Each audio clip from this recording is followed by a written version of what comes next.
Welcome back to the best television show not on television, as my homie The Beard would say. What's up, y'all? I go by the name of Awthentik.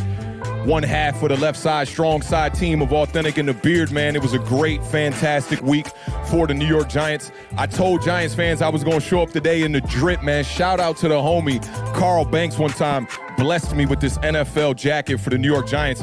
Got the Super Bowls on the sleeves one time. Let me show y'all the back one time. Hold up.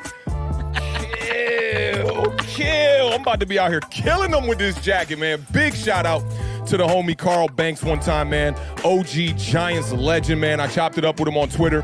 Told him I needed, some drip for my my one-on-one Nike dunks that Nike sent me with the New York Giants colors, man. And he blessed me with this jacket.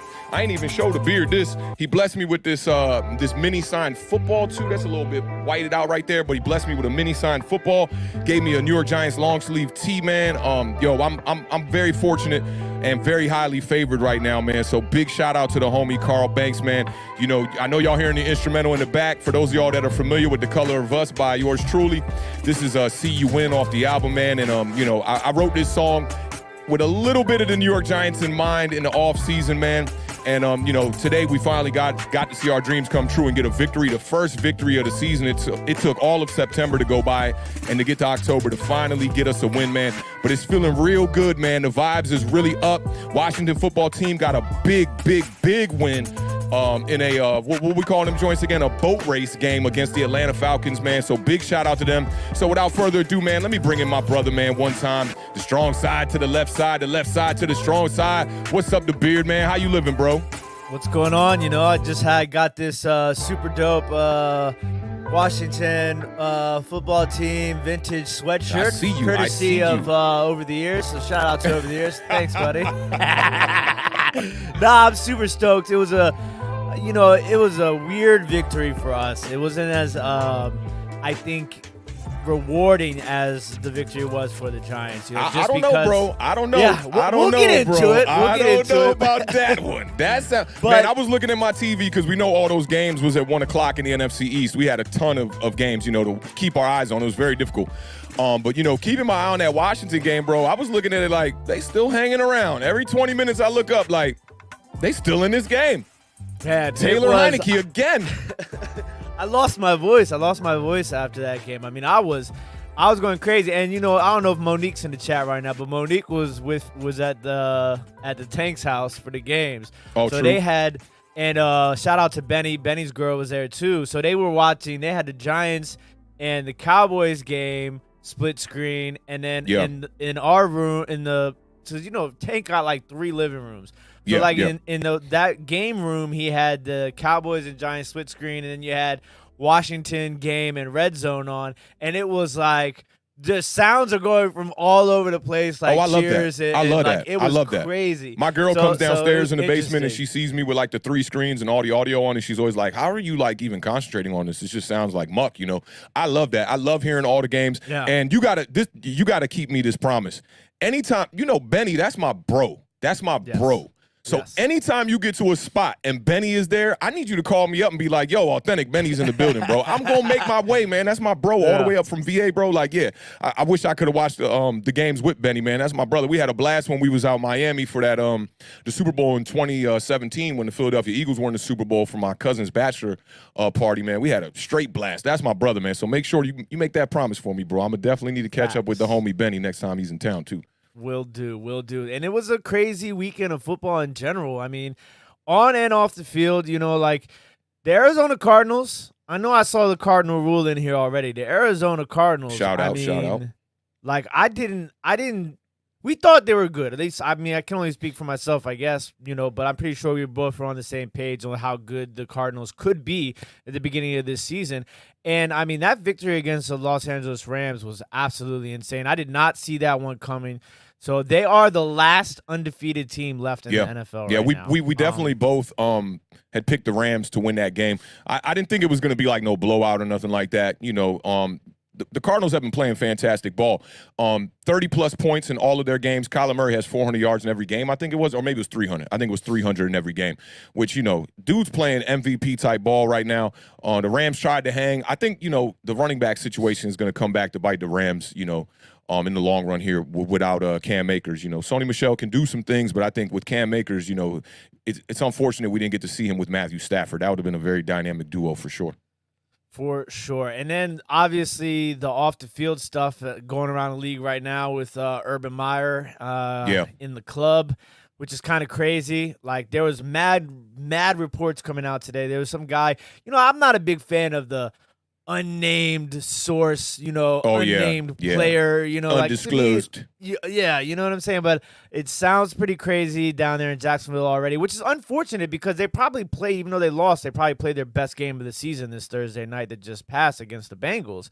And then Washington football teams, the stadium gets raided by the FBI and the DEA. I didn't hear about that. Yeah, that's wild. The head trainer is under some sort of criminal investigation and has been placed on indefinite leave right now, which is unfortunate because we do got a lot of injuries after this last game. But, it was a lot of exciting football. The best part about the Patriots and Tampa Bay Wait, before you move to Patriots and Tampa Bay real quick, just a quick comment on the Urban Meyer thing. He's looking like y'all ex-coach, Jay Gruden, a little bit. You remember when Jay Gruden was in the bar, had the little joint in his lap and whatnot. I tell you what, I think that if he was winning, it really wouldn't even matter right now. I heard that it's a real big problem over there with them, but they're just trying to get their first win, struggling and whatnot, and winning solves everything. In a situation like that, I think the only person you really got to consider in that whole situation is his wife, at the end of the day, because he's out there, got some shorty in his lap. But I don't know how their relationship is set up. So I ain't gonna make no accusations or nothing, because if she ain't coming out saying a statement, then I can't come out and be like, hey, look at this sleazeball. Who knows? He might have an open relationship or something crazy. He is Urban Meyer. You know what I'm saying? Guys of that high caliber, high class stuff. It could have been a lot worse. There's some football players, bro, that have 2 girlfriends. You know what I'm saying? We have personally seen football players doing some wild stuff, basketball players doing some wild stuff. Shout out to the comedian D-Ray Davis. D-Ray Davis got 2 girlfriends. He talking about he going to try to marry both of them. Shout out to them. So I don't know how their personal life is set up. I think it's a little bit strange when the media start getting in people's personal lives like this. Exactly. RIP to Kobe one time, but when Kobe's whole situation was front street and he had to go to a Lakers press conference to apologize about something that's happening with his relationship at home, I think we getting a little bit too deep into the personal information at that point. And it's interesting because it's a perfect transition, since we're going to talk briefly about this Tampa Bay New England game. Richard Sherman is back. He just got signed and he's starting 3 days after being signed, which in itself is amazing. But do the broadcasters really need to bring up the entire situation of him getting arrested in the offseason, and making it a thing on national television? He's dealt with it. It's already been there. You know what I'm saying? So it's just sometimes it's just we want sports. We don't need we just want sports, man. We just want sports. We don't need all that extra stuff. So, but to that game, I will say the best part about the Tampa Bay New England game is my man Steve Belichick. The Molly face. I know what happened too. I know what happened to him. Look, the rain got in his eyes first, right? So he was like, it's in my eyes. And then the rain poured down. He tried to get a quick taste of the rain. He was like, that joke was funny, bro. I thought that joke was hilarious. I thought it was hilarious, man. Mac Jones, 19 straight completions in that game. Yeah, he was looking in pouring down rain too. Let's not forget that. So that shows a little bit. Your wide receivers, your tight ends, those guys got hands. And Mac Jones, I tweeted out during that game, I said, Giants fans know all about this completion streak, because when we went up to New England and we practiced with them, shout out to Justin Pennick and Bobby Skinner from Talking Giants, and the other homie too, Snacks. They actually were at the camp, and, they got to see that live with Mac Jones completing 15 or 16 straight on us, and Joe Judge was livid about it too. So Giants fans knew all about that for real. Yeah, so it was a great weekend of football, and like Awthentik said when we started this whole thing off, Washington got a dub, Giants got a dub. Yeah. Unfortunately, Cowboys got a dub too, and impressive. Eagles came out with an L. But it was an exciting game. Oh, fantasy, we lost again, but I'm struggling in fantasy. But I'm losing by less by than just single little digits, points, right? Yeah, it was 6 points in that digits? one. My other 2 leagues was 4 and 5 points, man. I needed Jonnu Smith at the end of the the Patriots game, but Belichick had him on the bench. Hunter Henry was out there getting most of the targets late, but he got a touchdown. Jonnu Smith did give me a touchdown to get me back in the game. I was playing Alejandro, my man Alex Rodriguez. Shout out to the homie Alex Rodriguez, who's undefeated in that league. Yeah, he's undefeated in that league, and he ended up taking me out. Crazy. Yeah, but the thing about Alex is he's very like he's not like the biggest football like junkie or nothing like that, right? But when he's invested in something, he does a lot of research, spends a lot of time. Shout out to my man Alex. He's been counting up them AMC stocks one time. Yeah, things are looking really good. We've been playing a lot of video games. So yeah, man, I don't think he's like the greatest, football mind or nothing like that, but he knows about the analytics and the things behind it to pick the right players. So shout out to the homie. Yeah, I was super glad. That was like, one thing I could be excited about, because it's been a rough start to the fantasy season for me. I'm in 9 money leagues, including our team, and this week I went 7-2. So it was a fairly good week for me. Like, some of these players finally started putting up numbers. So hopefully everybody enjoyed their weekend of football. I'm gonna say a couple of hellos. I need to take some money and put some bets on these games, because with the parlay on Sunday, I was of the 16 games that got played, I was 11-5.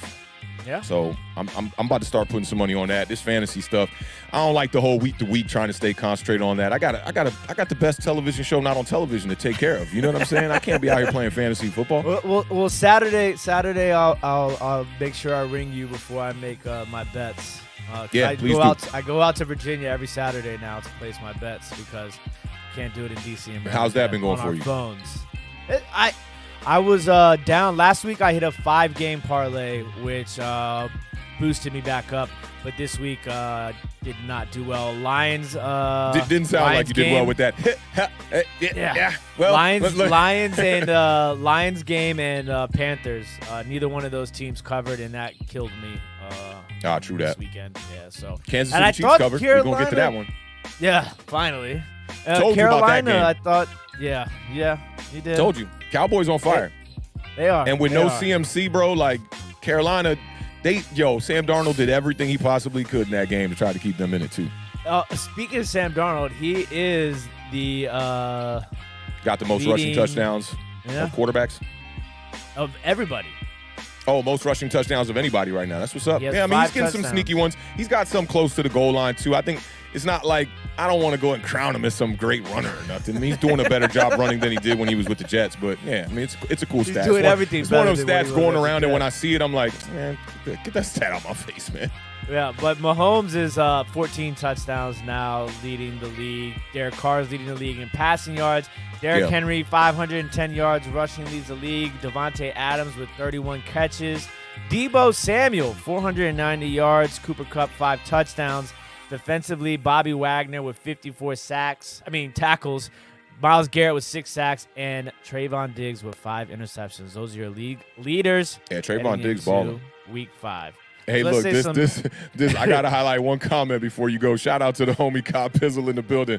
Me and him got this running joke right now going, this could be better. Shout out Pizzle one time in the building. All right, big shout out to Sunday, always holding us down in the chat. We appreciate that for sure. Big time. Pacified with Joel came for the drip. Yeah, hey, Pizzle, what about this? Could this be better? I know you rock the jacket every week. Could this be better? What you know about that drip, Pizzle? What you know? What you know, bro? What you know? Oh, big shout out, as we were talking about earlier, the Cardinal rule. I'm sure the channel is going crazy now, as you guys are the only undefeated team left in the National Football League. Yeah, I tapped into his stream actually at the end of his at the end of the Cardinals win last week, man, and he was dropping gems over there. Shout out to the Cardinal rule one time. Y'all make sure to go sub up. Even got some Cowboys fans in the building. BB Jones. Shout out BB Jones. Shout out. We about to take care of y'all next week. Glock 30 in the building. What's going on, Glock? Good to see you, brother. Appreciate you stopping by. Josh is in the building. Mr. Mini Guy. Max Webster's in the building. Hey, Max Webster in the building. Mr. Mini Guy in the building. What's up, fam? What's up? Marjorie in the Simmons, building. Always holding us down in the chat. Bark Nasty's in the building. Maria. Hey, Maria, how you doing? What's going on? Great to see everybody. Lax Foes in the building. Hey, Giants Nation in the building. Bluegrass is in the building. Everybody's loving the jacket. What up, Bluegrass? Appreciate it, fam. Appreciate it. Pest is in the building. Hey, big shout out to the homie Pest, man. He had me on his podcast last night about 9:30. I popped into the podcast. Podcast was done by like 10:30. Me and Pest just stayed on the StreamYard, chopped it up for like 3-4 hours, maybe 5 hours, man. Just chopping it up, talking Giants football and stuff, man. So y'all make sure to go sub up to the Pest one time, man. And when that cord come in, Pest, we gonna get your situation right, bro. I can't wait to hook you up and get that stream looking a little bit better. That's gonna be fire, bro. I can't wait. For sure. No Mets, no Nets, no Jets is in the building. What's going on? That's fam right there. What's up? He popped into your auction last night on Over the Years. Yeah, yo, I want to pick you up on that, man. That auction was so fire, bro. Like, if y'all don't know, man, check out the Beard, aka Tim. On his channel Over the Years, he does auctions for items, man. Yo, like, just professional, bro. It's so good to see that channel just thriving like that. To think that me and you right now together have a fan base or a community of 5,000 people right now, with your channel about to hit 3,000 and our channel here about to hit 2. I mean, it's just I couldn't have fathomed this, to be real. And I was telling Pest last night. Pest was like, yeah, man, so, what's the next steps and all that? And I was like, bro, like, look, we not trying to blow up, man. My whole thing is about exclusivity, man. I want identity in this community right here. So I want people to be able to come here and know that when they come to Awthentik and the Beard, they're going to get a certain level of production and just quality of what we do over here. It's a different vibe. This ain't, your typical collared shirt, cornball, Rob Parker vibe. This ain't that, yo. We ain't come up like that, So we want to give a different vibe, a more of a gritty style, more of an urban style. You know what I'm saying? I was waiting for you to throw it out there. We just a little swag, drop a little swag on the podcast or the TV show, as we would say, the best TV show, not on TV, Awthentik in the Beard. Yeah, so shout out to the homie Pest one time, man. That's my guy. Man, we got a lot of sayings now. Yeah, got left side, strong side. We not going to be optimistic. We not going to be pessimistic, but we going to be keeping it authentic and be realistic. You know what I'm saying? Like, let's go. Hey, Max Webster called that one out the other day. Oh, shout out James Earl Jones in the building. What's up, fam? What's up, fam? Appreciate you. The homie Kyle Key, a.k.a. Astro World alum, is holding us down on Twitch right now. We appreciate Kyle Key in the brother. building. Who else we got in the building? Ash Money's in the building. Hey, Ash Money in the building. Afghanistan's in the building. Make sure y'all sub up to Ash Money one time. Afghan Day One in the building. What's up, fam? How you living? 40 Luck is in the building. Cop Pizzle's in the building. Who else? We missing anybody? Lucas checking in from Australia is in the building. The Hub in the building. Giants Nation is in the building, man. Big W's, man. You know what I'm saying? Braden Big Heart, new name. Welcome. Appreciate you. What's up, Braden? How you living, fam? I love the profile picture, brother. Nick the Wicks in the building. Who else we got? Caden Coger's in the building. Mr. Nobody. The Hub is in the building. Hey, Mr. Man. Nobody, I appreciate you pulling up, leaving comments on the videos too, man. That's love, bro. I appreciate that. And last but not least, Simon is in the building. What's going on? Hey, Simon? day one right there. Simon Coleman in the building. What's up, fam? Oh, we All lit. Right. We early lit, man. We just popped in, got 57 in here right now. If you haven't hit that like button, go ahead and do that one time if you like what you've seen. We about to get into these games, man. This was a very, very jam-packed Sunday. 1 o'clock, jam-packed for real. 4 o'clock, I was kind of just like chilling, doing my thing, eating whatever, looking for streams I could pop on. Shout out to the homie Diggy, too, who had me on the stream with Ash Money and the rest of the squad. That was real dope.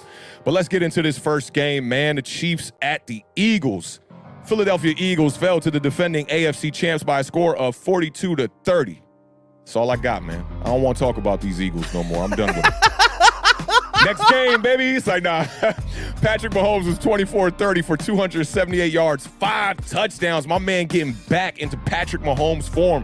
Clyde Edwards-Helaire. Clyde. That's kind of an interesting name. Clyde. I don't got too many Clyde homies. I like that name. That's 1970s fur coat, Cadillac, Clyde. You know what I'm saying? Sort of name. Clyde. Yeah. Sound like a character out of Shaft. But he had 14 rushes for 102 yards. He was averaging 7.3 yards per clip, man. That's great to see him get back to that. I know he had to fumble a couple weeks back. People looking at him kind of crazy. But, man, Tyreek Hill, bro, 11 catches for 186 yards. He's the kind of guy that he's the only person that be having those kind of games. 3 tubs on the day, 16 yards per catch. I mean, yo, the Chiefs offense, man, they're just, when they're clicking, it is ridiculous. And they cannot be stopped, man. So it was good to see them get back into their form. couple little strange things in this game for me was that they didn't run the ball. Speaking on the Philadelphia Eagles, Miles Sanders 7 for 13, Kenneth Gainwell 3 for 31. That's 10 carries for 2 running backs. They had another running back get a couple carries, 13 carries for their running backs in 2 games. That makes no sense to me. I don't understand what Sirianni is doing over there. I was kind of commending him a little bit, for the simplified game plans for the simplified game plan when they went up against the Atlanta Falcons and blew them out in that game. But, to see him not really going to key playmakers like Miles Sanders in these games, I'm sure if you're a Philadelphia Eagles fan, that's getting very, very, very frustrating. Jalen Hurts, man, continues to be, the guy on offense in losing efforts. He's still putting up numbers. He had 8 rushes for 47 yards in this one, averaging 5.9 yards per carry, 32 for 48. Why is Jalen Hurts throwing the ball 48 times? I mean, we're playing the Kansas City Chiefs. You would think that the plan would be to put, Patrick Mahomes on the sidelines, maybe run the ball a little bit. I don't know. But 32 of 48, 387 yards. He's got a lot of 300-yard games to be this early in his career. I think he's 8-9 games into his career. 2 touchdowns and no interceptions on the day. That's pretty impressive. Scoring 30 points and coming away with a loss, man, that must be really tough, man. I know that these Philadelphia Eagles fans and the players in the locker room are just getting frustrated. Love what I saw out of who was my top draft pick coming in, who I wanted the Giants to get before I realized Kadarius Toney was going to be that guy, was Devonta Smith. And he was a bright spot in this game. 7 catches for 122 yards. I like what I'm seeing out of him, but defensively, man, I talked about this, man. The only way to stop Patrick Mahomes is to keep him on the sidelines, man. So how much of this loss, DeBeer, are you going to place on Sirianni and the rest of this coaching staff? And what else did you see in this game? Well, I mean, obviously the big thing takeaway is going to be the Miles Sanders. And even if you're not feeding the ball to Miles Sanders, you got to even if you're using the short passes as run plays, just utilize Miles Sanders. Right. He has the ability to break big plays. And it just didn't make sense to me. Brightwell is the rookie running back, and he got some burn in this game, and there's some talk that he might be getting more burn coming up here soon. It's weird to me because in that first game we were like, Miles Sanders. Wow, like it's been so long since we've seen somebody use Miles Sanders, and then it's just like it disappeared, which is crazy to me. It looks just like Doug Peterson last season. Yeah, and the big part about this game, though, the difference to me from winning and losing for the Philadelphia Eagles was just red zone. That's what it came down to. Like, if you're playing against the Kansas City Chiefs, you've got to score touchdowns. You cannot score field goals.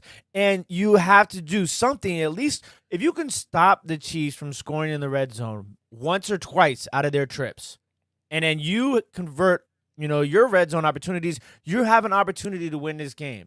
That's just how it is. And Philadelphia was 3 for 6 in the red zone.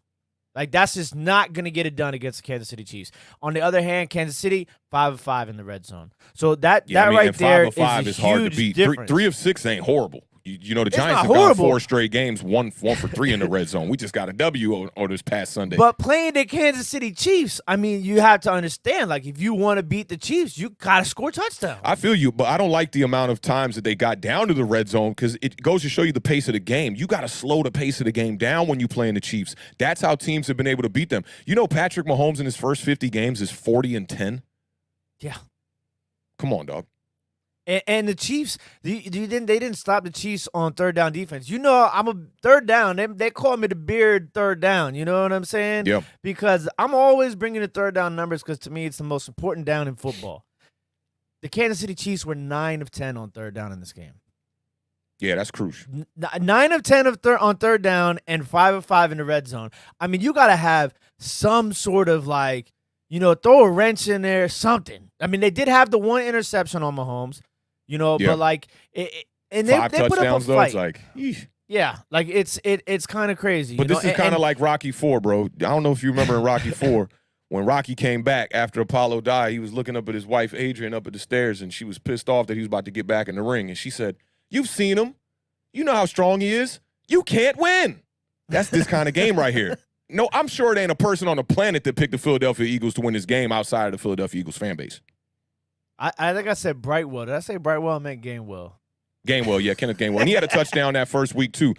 But he's not getting the touches. That's the other thing too. But yeah, I don't understand. Somebody got to explain this to me. how they only ran the ball 10 times. That somebody got to explain that to me. They're just coming off a game against Dallas where their running backs only had 3 carries. The Dallas Cowboys had 14 first downs in the first quarter. They had 19 first downs before the Eagles had 9 plays. And then you don't go back to the drawing board and at least try to adjust things and be like, we have to find a way to run the ball. I don't care if you're running double reverses. Run the ball. Find a way to run the ball and keep this clock ticking and sustain drives. They only had 103 rushing yards total. And of those 103 rushing yards, 47 of them came from Jalen Hurts. Wait, they had 143 rushing yards in this game? 103 rushing yards. The Eagles 103, did. right, because you got 44 out of running backs. Yeah, and 47 of them came from Hurts. A reverse or something? Receiver, they probably did run a reverse. Yeah, 47 yards from Jalen Hurts, which is not a good rushing day for him, to be honest. NFL play callers, please stop calling jet sweeps on the goal. Oh, no, I'm not on that train. I'm not on that train. Nope, that's how I feel. I'm not on that train. Nope, I'm not on that train. I don't want to see everybody was trying to kill. Everybody was trying to kill Jason Garrett for that call in the red zone, right? And I'm like, okay, it didn't work. That's when people can say it's a bad call. I've seen Evan Ingram score on that play at least 2 times. I saw a lot of failed jet sweeps on Sunday across the you got to show it, man. Especially when you run a read option kind of a system, where you got quarterbacks that are faking read option. To me, showing the jet sweep is actually a good thing. When it don't work, it looks silly. For the Giants, unfortunately, it hasn't worked on the 3 times we've tried it this year. But I'm not one of these people saying, hey, I'm not an OC, bro. Call the plays you want to call. I'm going to keep it funky with you. I'm not an OC, bro. Call the plays you want to call. When you win the game, everybody goes, oh, man, he's doing a great job. And when you lose the game, it's like, fire our OC. Yeah. I heard the rumblings in the Washington football community last week. I heard, fire the coordinator, fire the defensive coordinator, fire him. Like, come on, dog. The man just started doing the job. They wanted everybody fired and everybody cut after last week. Yeah, it's crazy to me, man. Like, what happened to the patience that we used to have back in the 80s and the 90s, Letting these people develop, letting these quarterbacks develop, giving offensive coordinators more than 2 years to shine. We're 3 games into the season and people be like, Jason Garrett's been here for 2 years. Come on, dog. The dude been here for 19 games, bro. Like, you want to know what happened? The interweb happened. The interweb happened, and journalism got screwed. We talked about that a little bit off air. It completely got screwed. What you were telling me about some dude who writes articles and he refers to himself in the third person. He's like, ex-NFL scout says that Daniel Jones is not going to be the guy. The article's written by the guy who said he's the ex-NFL scout. Yeah. Come on now. Awthentik is a legend in the DC community. Article written by Awthentik. What's going on, dog? I can't stand what's happening right now in media, bro. And everyone is an expert now. And nobody as my man Copizzle says, which I don't even know this, eat crow is such a Caucasian term. Brothers don't say no eat crow. So when I see everybody online talking about eat crow, I'm like, I never heard that coming up. We said man up, own up. You know what I'm saying? But people don't want to own up when they make wrong takes. Make a wrong take and say, I was wrong. You start all your rebuttal takes with, I was wrong when I said this. Don't be like Dan Orlovsky today. Daniel Jones looked great with Jason Garrett in the system. You just wrote something 2 weeks ago that you said Daniel Jones never going to be a great quarterback. When he was drafted in 2019, you said that the Giants reached on him, all because he looked like he was Eli Manning. And he even said something that was how Rob Parker called RG3 a cornball brother? He called Daniel Jones a all shucks kind of player. Man, you better get out of here, bro. You better get off this bandwagon, bro. This is for them day ones right here, bro. Who's writing their content? The Hub. I will tell you this briefly. Those people are not fans. Those people are frauds. Yeah, those people are definitely frauds. Let's be honest. The dude hasn't even played. He just now barely played 16 games because, he missed a couple of games in his rookie season. So, yeah, it's crazy.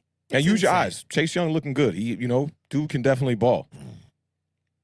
Yeah. New drip from my man Carl Banks one time, man. Sent me this in the mail. They prioritized this joint. It got here in 2 days. So shout out to them. Shout out to his assistant.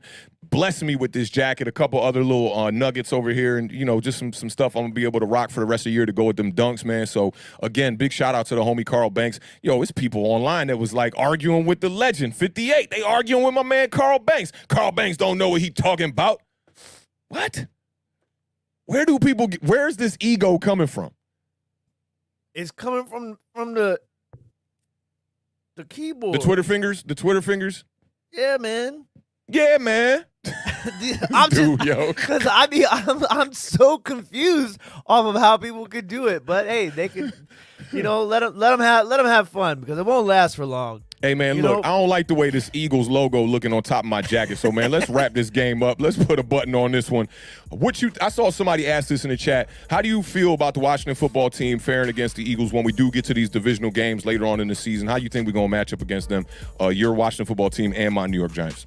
I mean, at that point in time, hopefully the Washington football team's defense has some sort of identity.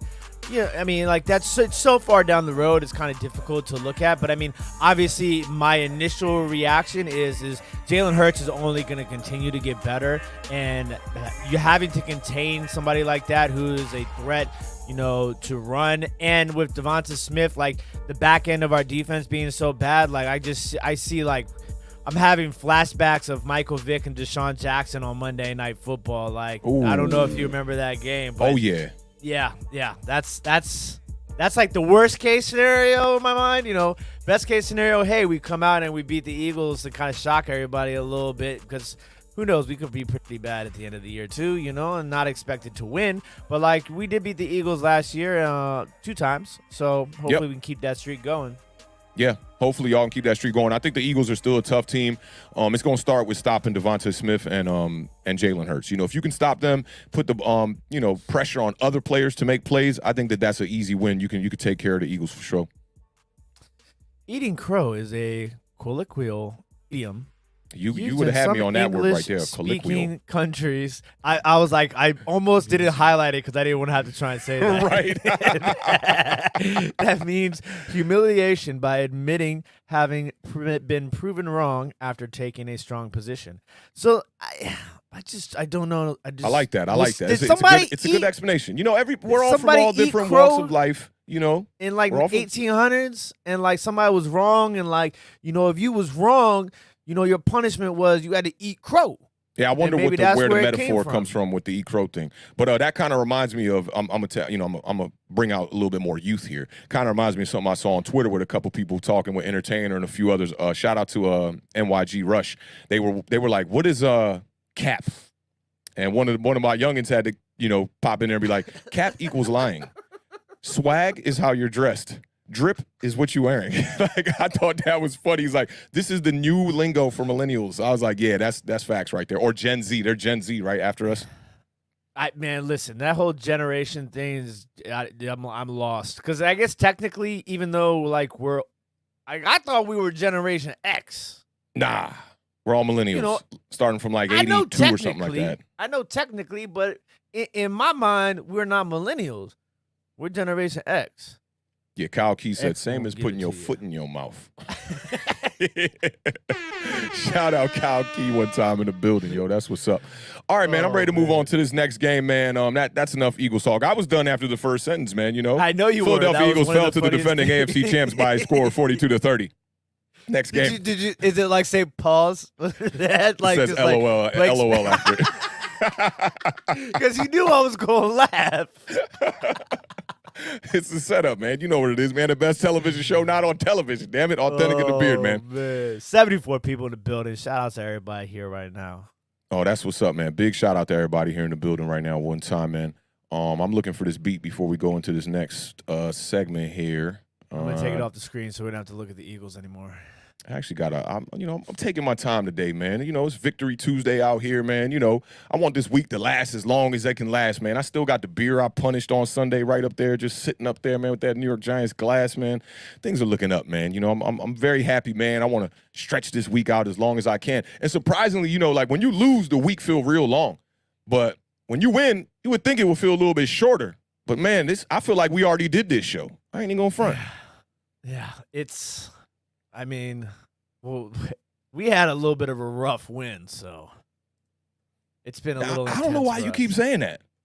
We lost some people. We lost some people to injury. You lost some people to injury, yeah. I give you that. I think it's your stance on Taylor Heinicke. No, I'm coming around. No. I don't know if you saw on Twitter, but I posted the Brett Favre bubble bath meme I don't know if you seen that Hulu commercial, but it's like Brett Favre. I saw that post. I didn't get it. What did that have to do with Taylor Heinicke? Because he kind of reminded me of Brett Favre a little bit. Like just the way he looks or the way he plays? The way he played, and the way he plays. Okay, yeah. You had a couple tweets there, from Sunday and from today where I was just like, what the hell are we talking about? what in the hell? Like the one where I was like, Taylor Heinicke's Taylor Heinicke looked pregnant. Yeah, I was like, what the hell are we talking about? Somebody said, yeah, what the hell? And you were like, yeah, he's late. And I said Heinicke got a weed problem because he's always high and late. Oh my God. Hey, let's get them 2 super chats. Big shout out to Bluegrass Picker for the $5 super chat. Says thanks for the show. Appreciate you pulling up. Please appreciate you, man. And big support on Facebook from Bluegrass, bro. That's major. Big shout out to Lax044 for the $9.99 super chat. Says the Giants need to continue using Saquon in the passing game and getting him the ball out in space. They also need to keep taking the shots down the field like they did this week and opened up the offense. Big facts, man. When we get to that game, got a lot of nuggets for that one. But you're right, man. We definitely stretched the field. I liked what I saw out of Daniel Jones. And Daniel Jones seems like once he get the rhythm, it's very hard to stop him. Kind of like that Mac Jones completion streak that he had there in that game. But Daniel Jones, it just seemed like everybody was open in that game. Mm-hmm. All right, man. Well, let's get to your boys, the Washington football team. They improved to 2-2 on the season after Sunday's 34-30 win over the Atlanta Falcons. I was a little salty when y'all won that game because I was like, man, Atlanta giving them a run for their money. I was a little bit salty. I ain't gonna lie, but big win for y'all nonetheless. In many ways, this game looked like Washington's first win over the New York Giants in Week 2. The defense struggled. Dustin Hopkins was a central figure in the game, and quarterback Taylor Heinicke made play after play to lead Washington to the win. In the post-game conference, man, Taylor Heinicke thanked his sister and brother-in-law for reigniting his faith in football and allowing him to sleep and live in their Atlanta home. We know this was a homecoming game for Taylor Heinicke, going back to Atlanta. And, he talked about how he almost gave up on his football dreams and stuff like that, man. I thought it was a really awesome story. He was trying not to get emotional, in the post-game conference and stuff like that. And, I just like the vibes I'm seeing from the Washington football team. I love seeing Chase Young hyping up Taylor Heinicke, pointing to the back of the jersey, being like, this is the guy. This is the guy we need to follow and allow him to lead us and get these wins. And then Ron Rivera's speech after the win was so amazing, man. I love, for the Giants, I haven't got to see a speech from the coach at the end of the game. And it was awesome to see Saquon Barkley and them in the locker room chopping it up after a win. And same thing with Washington, man. Like, I'm really just like a believer in people, man. This go back to last season, when we were talking about Alex Smith and all that stuff and like everybody doubting him. Like, I don't like to doubt people. I like to give people the benefit of the doubt and give them opportunity to try to prove themselves. And more than likely, man, these are guys that have been proving people wrong their whole entire career, their whole entire lives. And we just looking at them like they're pawns in a game when in reality, they're still human beings, man. So to see Taylor Heinicke front and center achieving his goals, man, that was just amazing, man. So, with Washington getting this win, we already know the Eagles kind of took an L, but everybody else got a win in the NFC East. Maybe the NFC East is taking less L's and getting back to being the NFC East like we should be, and then we can maybe get back to naming our show the best division in football once again. But the Beard, your thoughts on this boat race with the Atlanta Falcons and the Washington football team, where your football team came out on top, brother? Big shout out to the King of OC for the $2 super chat. Says super chat for a super flex, Cordero Patterson 36.6 fantasy points. Woo! Hey, the boy texted me too after the game. I said, how'd he do? He didn't respond after I said, how'd he do? But hey, 36.6. My God, Cordero Patterson put the league on notice, man. That boy is a baller, man. And I think he raises the stock of the Atlanta Falcons. I think that they're like not going to be a good team, but they're not going to be like no Jacksonville Jaguar type team. You know what I'm saying? I mean, it's super important to have a guy like he literally is, because Mike Davis and we all kind of thought Mike Davis wasn't going to be the guy, the answer in Atlanta. He did really well in Carolina for the first few games when CMC went out, and then he kind of just fizzled out, and it's kind of been the same thing in Atlanta so far. Cordero Patterson is everything for that offense right now. Well, wait. We got to pump the brakes a little bit on that. Because Mike Davis is a good running back to commit to the run with. I don't think he's He's a reason why Cordero Patterson can excel in that offense, because now you can have them both on the field. And you saw the catch. You saw Cordero Patterson out there looking like Randy Moss. Mike Davis had some tough physical runs in that game behind an offensive line that's not great. So I don't want to – you remember I had the picture of Mike Davis last season looking real grimy. But is he a number one running back is the question. You know my philosophy on this, bro. Yeah. You don't need a number one running back no more. 2 running backs. Running back by committee is the way to do it. And when you got a guy like Cordero Patterson out there, he allows you to do that and be very creative on the offensive side of the ball. And you got a bruiser in Mike Davis out there. He was throwing people off him. I saw a couple runs, bro. Yeah, he had a good couple of runs, but I don't know what the stats was. You know what his stats was in this game? It wasn't enough to make the stat sheet on the ticker. Unfortunately, Cordero Patterson led the team in receiving and in rushing. So, that's kind of how that all went down.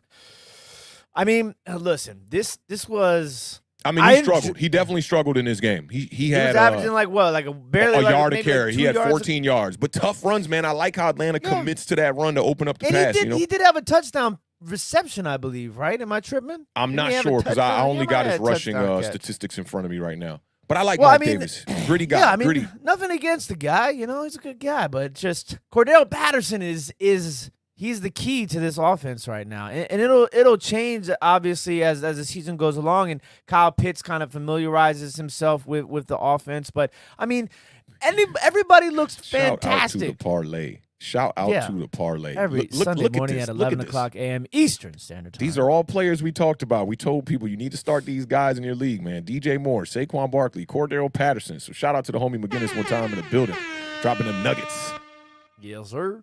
So, this Washington team, I mean, that game would just – remember what I said before the game, that preview show I said, and even on the parlay, I said, look, if Washington wants to win this game, they're going to have to stop – the Falcons from scoring on their first possession, and they're going to have to score on their first possession. You did say that. First possession for Atlanta. First of all, Ron Rivera eventually just take the ball on the first kickoff, just because you got to do something a little different because it's not working out right now. But listen, 2 third-down conversions on their first drive. Washington, once again, was horrendous on third downs in this game. They are now averaging a 60% conversion rate on third downs on the season, which is 31st in the National Football League. Atlanta was 10 of 16 on third downs in this game. So they had 2 third down conversions on that first drive.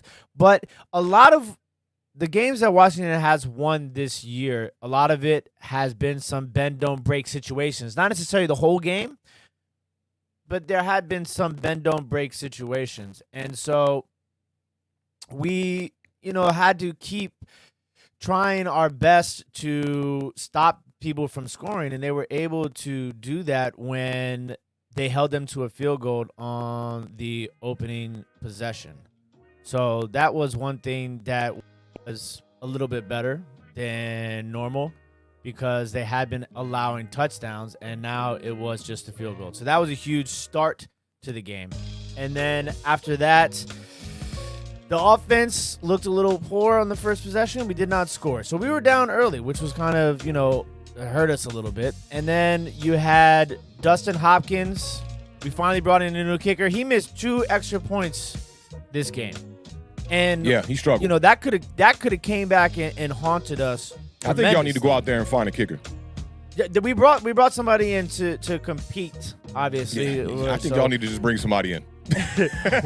We'll see how that goes. And then, shout out to the NBA season starting today too, man. Wizards at the Rockets today. That's what's up. It's just preseason, right? Yeah. Okay, preseason. Yeah. And then we got Curtis Samuel back, who looked good. He was on a pitch count, so he wasn't playing full reps the entire game, but he had 4 catches for 19 yards. You kind of saw some glimpses of how they're going to utilize him and his ability to make some different plays. Terry McLaurin, ladies and gentlemen, is Terry McLaurin. I mean, he's definitely a top 10 wide receiver, I think, now. Do you agree with that solidification that he is a top 10 wide receiver in this National Football League right now? Off the top, I would say definitely a top 15. I got to look around the league to see what's going on around the league right now. But, Terry McLaurin, baller, straight up. I would say that he is a bona fide number 1, and there's not, a bunch of those guys out there. You might have a good 25 to 30 of those kind of guys in the league. Yeah, and the other thing is like Taylor Heinicke had one of his best throws that I've seen him throw so far since he's been playing quarterback for the Washington football team, and that was the throw to Terry McLaurin on I think it was Terry McLaurin's first touchdown, where he led him into the end zone. It was just a perfect. Like kind of corner the end zone-ish? Yeah, that was a good throw. Wait though. You know, I can't just let you be just throwing things out. Wasn't it kind of just like that Seals-Jones touchdown against the New York Giants? No. Do you think the placement on this Terry McLaurin one is better? Well, I'll give it to you. I'll give it to you. The throw was better. Like just the Ricky Seals-Jones thing was just like him throwing high and him throwing to only the spot that his wide receiver could get it. Okay, on a shorter defensive back. We're talking blanket coverage by Adoree Jackson. I'm just trying to give you some, we're not going to be pessimistic, optimistic. We're going to keep it authentic here and be realistic. I don't know if that throw was better. The window for the Seals-Jones throw was small, bro. It was, but it was just, I think maybe because, all right, so one of the things that obviously is clear and about Heinicke's, people say that his arm strength is not there, right? To me, this throw was a good throw because it wasn't like he threw the ball 70 yards, but he threw the ball downfield on and led him. Like it wasn't like, the play where McLaurin had to jump underneath the defenders and catch the one in the end zone that he just kind of threw up. You know what I'm saying? The second touchdown. Yeah. It was a clean play. That was all McLaurin it wasn't. On that one, It wasn't like like there was nothing I can say wrong about that play. Like you can nitpick some things, but like this one was to me it was like it just looked smooth. It looked good, and it was like there's two defenders closing in, and then we right over top the two defenders. It worked for me, and he's a gamer, and I think that's probably his number one. Say it again. Say it again. Say it again. He's a gamer. He's a gamer. Taylor Heinicke. He's got the headset. He's got the remote. He's got the chair with the big back. He's a gamer. He's a gamer. And I mean that's gonna have to be what carries this team, because the defense is just not doing it. We're bad, and we're about to be worse. Yeah. Injuries. We lost Bostic, and you could say what you want. We can say what we want to say about Bostic. Bostic he's not a good linebacker, and he's been it's hurting our defense at times. But there are things that Bostic does that don't show up in the stat sheet and don't show up in the field. He is a leader. And in situations like this, you kind of need that guy, that voice. Unfortunately, he wasn't leading on the field, but it still hurts. And then you lose McIntyre, you lose Brendan Sheriff, you lose Logan Thomas. So the injuries are going to hurt us. Yeah, what was the Logan Thomas injury? Hamstring. Hamstring. I thought it was a quad for a second. Yeah, hamstring. Hamstrings have been a thing this year. It's kind of weird. Yeah, and it's funny is shout out Ed Oliver. We were talking on Twitter because I've been reminded now. I remember how angry, upset I was about the Washington football team cutting Jimmy Moreland. Yeah. And one of the main reasons why they cut Jimmy Moreland was because they decided to keep Troy Apke, who has probably been one of the worst defenders in Washington football team recent history. But they kept him because he was a special teams beast, was why they decided to keep him over Jimmy Moreland. And it's like Jimmy Moreland, he's not. He got signed by the Texans. He's not playing, obviously. So this is kind of hypothetical, which makes no sense because I don't like hypothetical. But if he was healthy, he would be helping this defense. Like he just allows you to move these players around in different situations. If it comes down to Troy Apke having to play cornerback this weekend, I said it on our first show. I said if Troy Apke has to play cornerback for this Washington football team this year, we are either really hurt or we're really bad. And it looks like we're a little bit of both right now. Yeah. So I'm going to be monitoring that situation. But Jimmy Moreland was the beneficiary of having pass rush last year. And that's the thing that's the problem right now with Washington football team. One of the only teams in the NFL that's being able to get to the quarterback with their front four is the Cleveland Browns. And we know why a lot of that is the fact. Myles Garrett is just ridiculous. And the blown coverage on the Atlanta touchdown, I mean, the safety, and he admitted it. He owned up to it, but then after he owned up to it, went on this whole big rant, anti-media, like, oh, well, you guys are going to, when we get everything together and we're kicking butt later in the year, make sure you keep that same sort of energy sort of thing. Like, yeah, I like that. And it just, it was one of the worst blown coverages I've seen personally. Like, it was a really bad play, and it put us in a bad situation from Jump Street.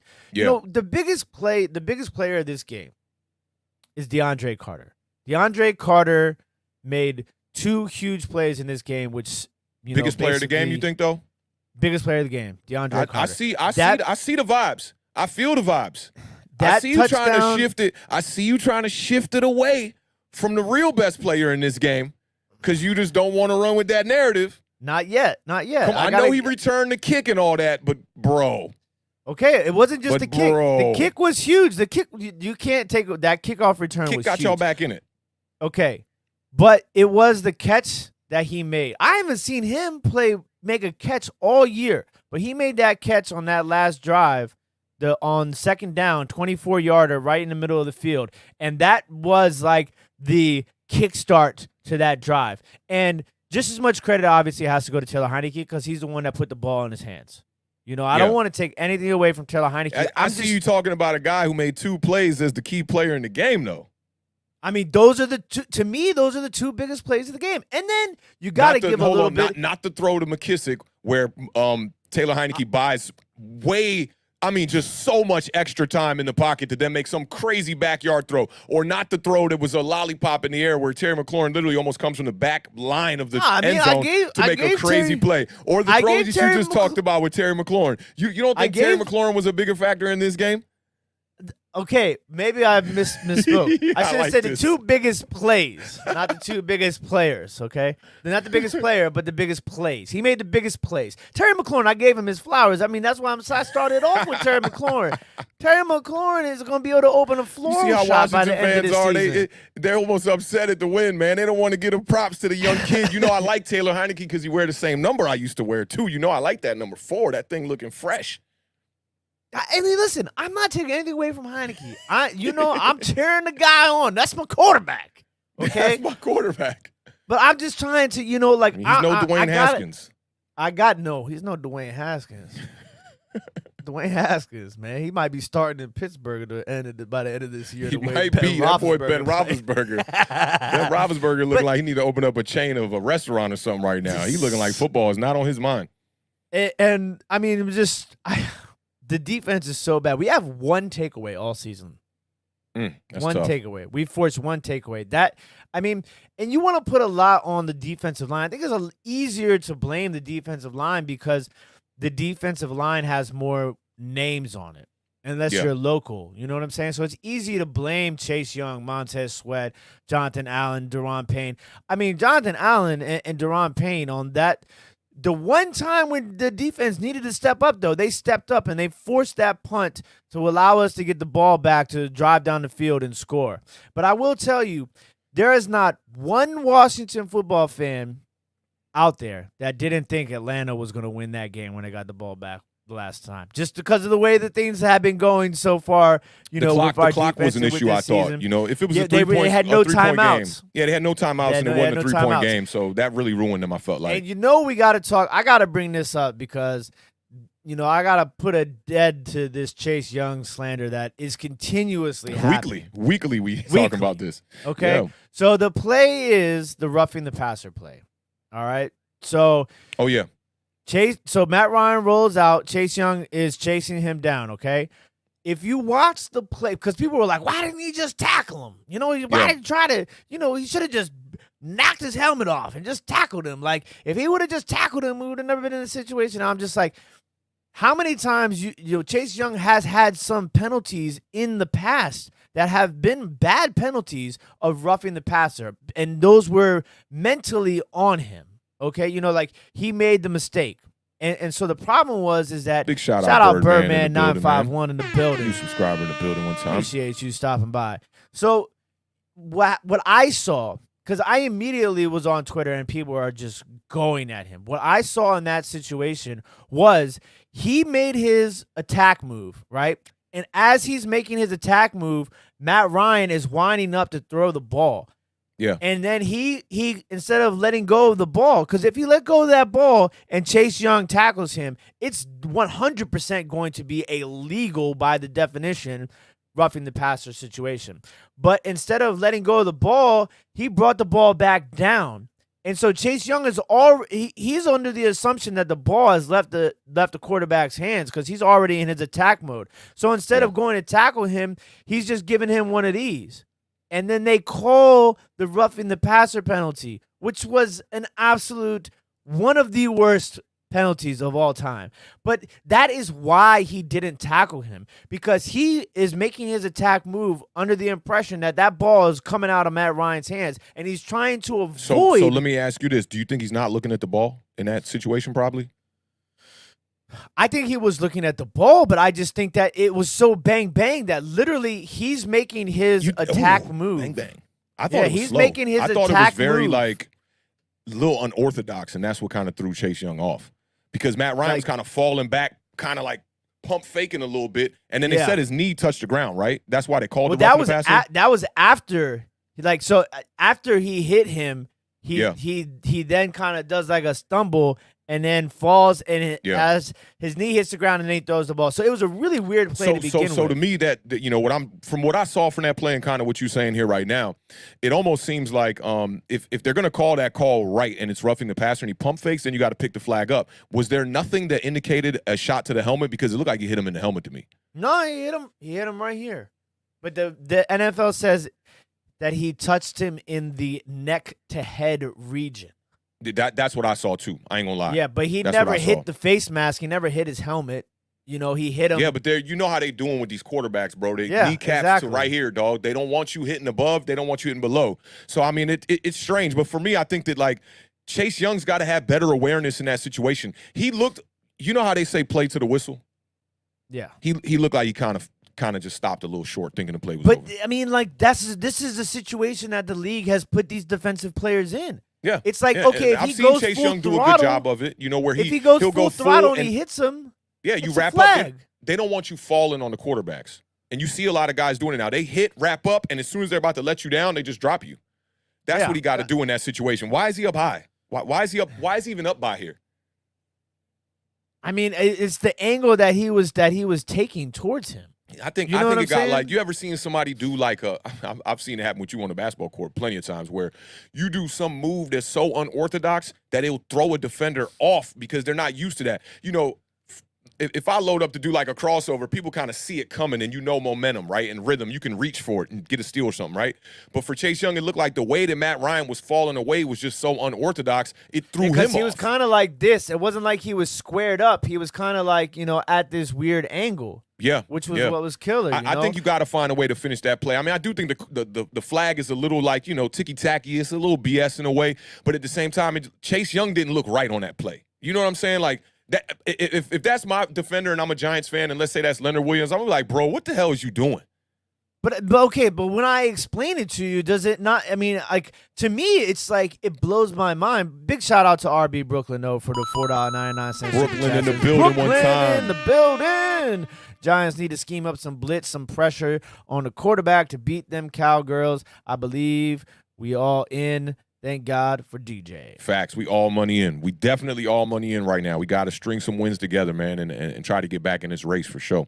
But to me, it was like it was a lose-lose situation because what happens if Matt Ryan lets go of that ball instead? Like when he winds up, so he's winding up and Chase Young is coming at him. So he's thinking that ball's coming out and he can't get a roughing the passer penalty. You know what you basically because if saying, you get a roughing the passer penalty there, you're putting your team in a bad situation. Yeah, and he had a roughing the passer call last week that was pretty bad. Exactly. Like that. But this is the thing. What you're saying is then quarterbacks need to just start pump faking on Chase Young, and he's going to give up on the play.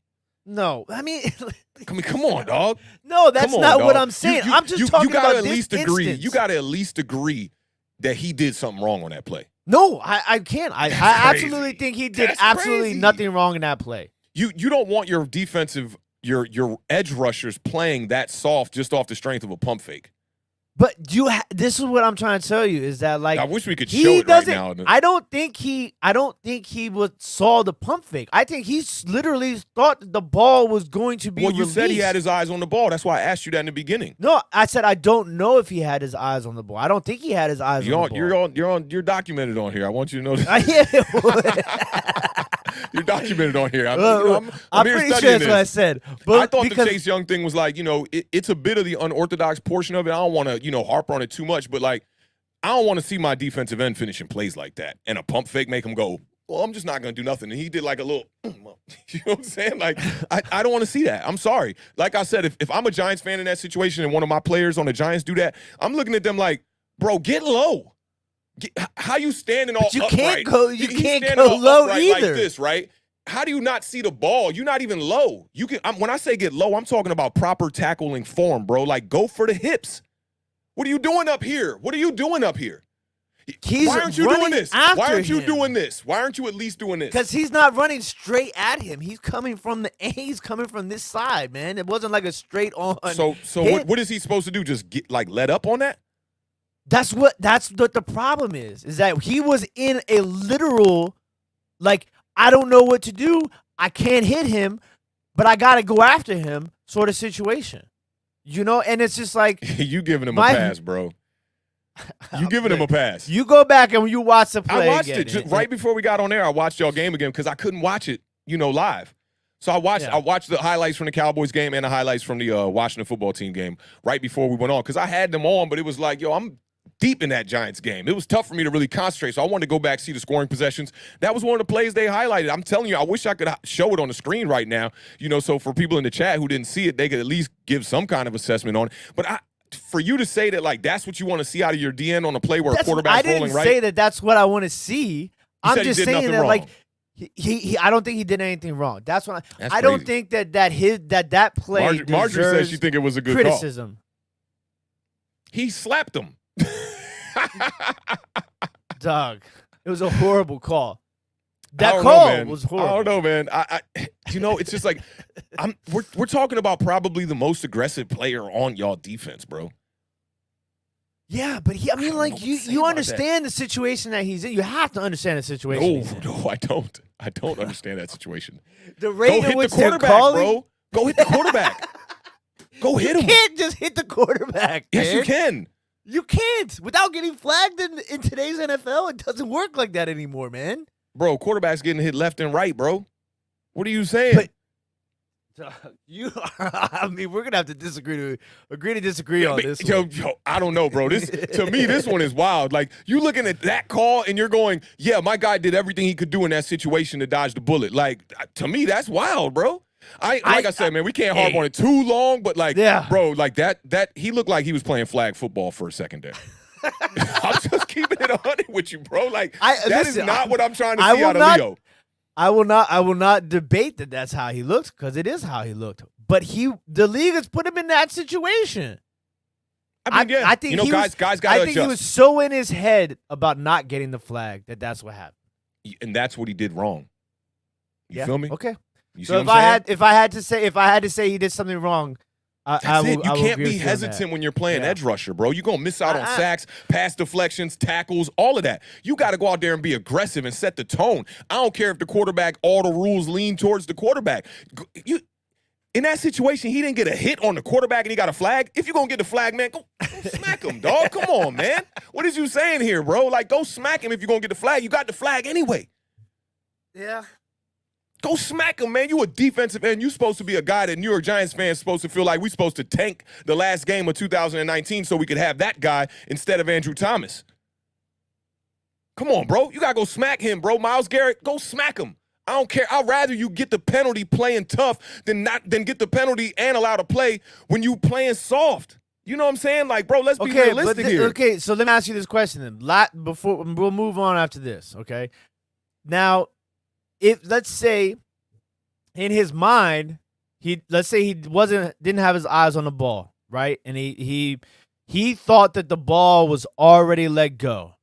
And instead of tackling him, he kind of let up a little bit, and then just did that little push that he did because he thought that the ball was already thrown.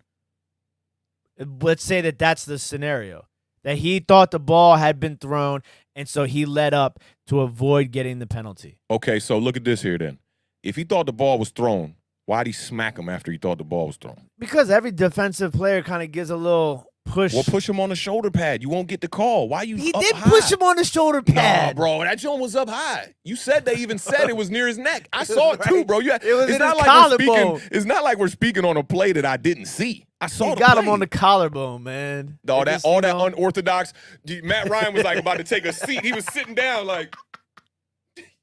That was after he That man with hit Chase him. Young was like, That was I've after never he seen hit this him. before and didn't know what to do.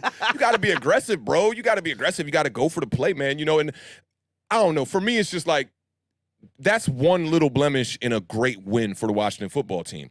It's But not was something it a great that win? Yeah. Bro, they put up big points, man. Atlanta Falcons put up 30 points here, and they going home with an L. It's just like what I was talking about with the Philadelphia Eagles, bro. You don't put up 30-plus and go, man, oh, man, we supposed to lose that one. Bro, Washington battled all day. Y'all defense looks like straight garbaggio. You see how ecstatic I am about that New York Giants win? That's why I said when we started the show, I said, I think your guys' win was different than our win. Let me tell you why it wasn't different, dog. Our defense looked like trash the whole day, except for one time when they needed to stop. They got to stop and gave Daniel Jones his opportunity to do it. Y'all defense made a big stop at the end of the game. We did. So I guess it's not that different. You know, you're giving me them Cleveland Indians Major League 2 vibes. They'll blow it in the playoffs. You know, you're giving me those vibes, bro. Like, that's a big win on the back of your quarterback who's only played in 5 games. He's got 2 game-winning drives now in 5 starts. I don't know why you have to convince me so hard, but I don't either. I was super excited. Listen, I tell you, I lost my voice. I was super excited. I was jumping around. I was, throwing. You see this right here? You see this? You see Bark Nasty? Yeah. You see this? Our defense looked awful. 0 sacks, 0 pressures on the day. Looked terrible, but our offense put the whole game on their back and they won the game. That's exactly what y'all did. I was looking at our game, looking at y'all game. Looking at our game, looking at y'all game. The touchdowns happened. The touchdowns happened simultaneous. And I put out the tweet, right? I was like, the Washington and the Giants just scored simultaneous touchdowns to win the game. But I had to I took the tweet down because I realized there was 39 seconds left on the clock. Oh, you was a little scared. And I did it when I got scared. You ain't want to jinx it.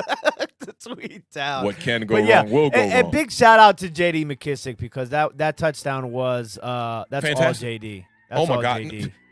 Oh man, this dude, you really don't want to give your boy Taylor Heinicke no props, huh? Okay, I mean, you don't want to give him no props, bro. It was the fifth read. It was a great play by Heinicke. Hey, but J.D. McKissick made that touchdown. He did, but if the boy gets sacked, none of that happens. If the NFL is watching, we need that sponsorship because I need to show these plays live to the people here at Awthentik and the Beard, the best television show that's not on television. Because the Beard is losing his mind, man. He is losing his marbles over here. I feel it, man. I feel it. A couple more games, maybe you'll be on the Taylor Heinicke bandwagon. Maybe. Yeah. No. He's my quarterback, man. That's QB1. Yeah. No. Shout out Taylor Heinicke. You know what I'm saying? But I think it's just because I'm nitpicking, man. That's all. Yeah. You are, bro. You are. The referees. I'm allowed to nitpick, right? Can't blame referees on that one. You got to blame Chase Young on that. If I'm a fan, I'm not blaming the refs. I'm blaming Chase Young on it. He's just like, here. Yeah. See, you're not going to be able to convince me of that. Like, come on, man. You got to go out there and take care of business. Physical. You shouldn't even be thinking. Everything should be reacting off instinct when you're playing that D-line. It was a smart play that didn't go his way. That's the way I look at it. Oh my God, smart play. And he overthought it. Smart play. It. Yeah. God dang. Oh my God. Well, shout out to the Washington football team, but that's ridiculous.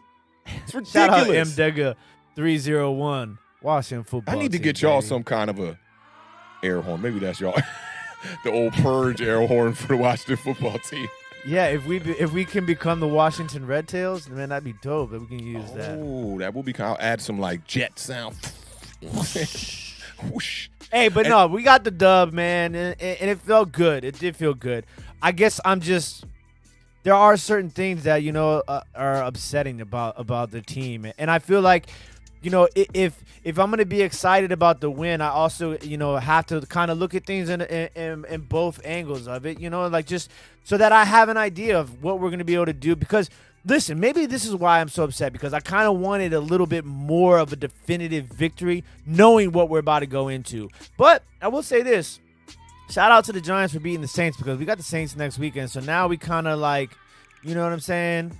I got an idea of what we're going up against, and I feel a little bit more confident about going against the New Orleans Saints after watching what the New York Giants did against the Saints. So that might be our last dub for a while, man. So it's going to be a tough run. We're Sean 2-2. Payton left a lot out there in that game, too. I thought he made a bunch of coaching mistakes with 7 minutes left, especially in that game. I thought he made a bunch of coaching mistakes.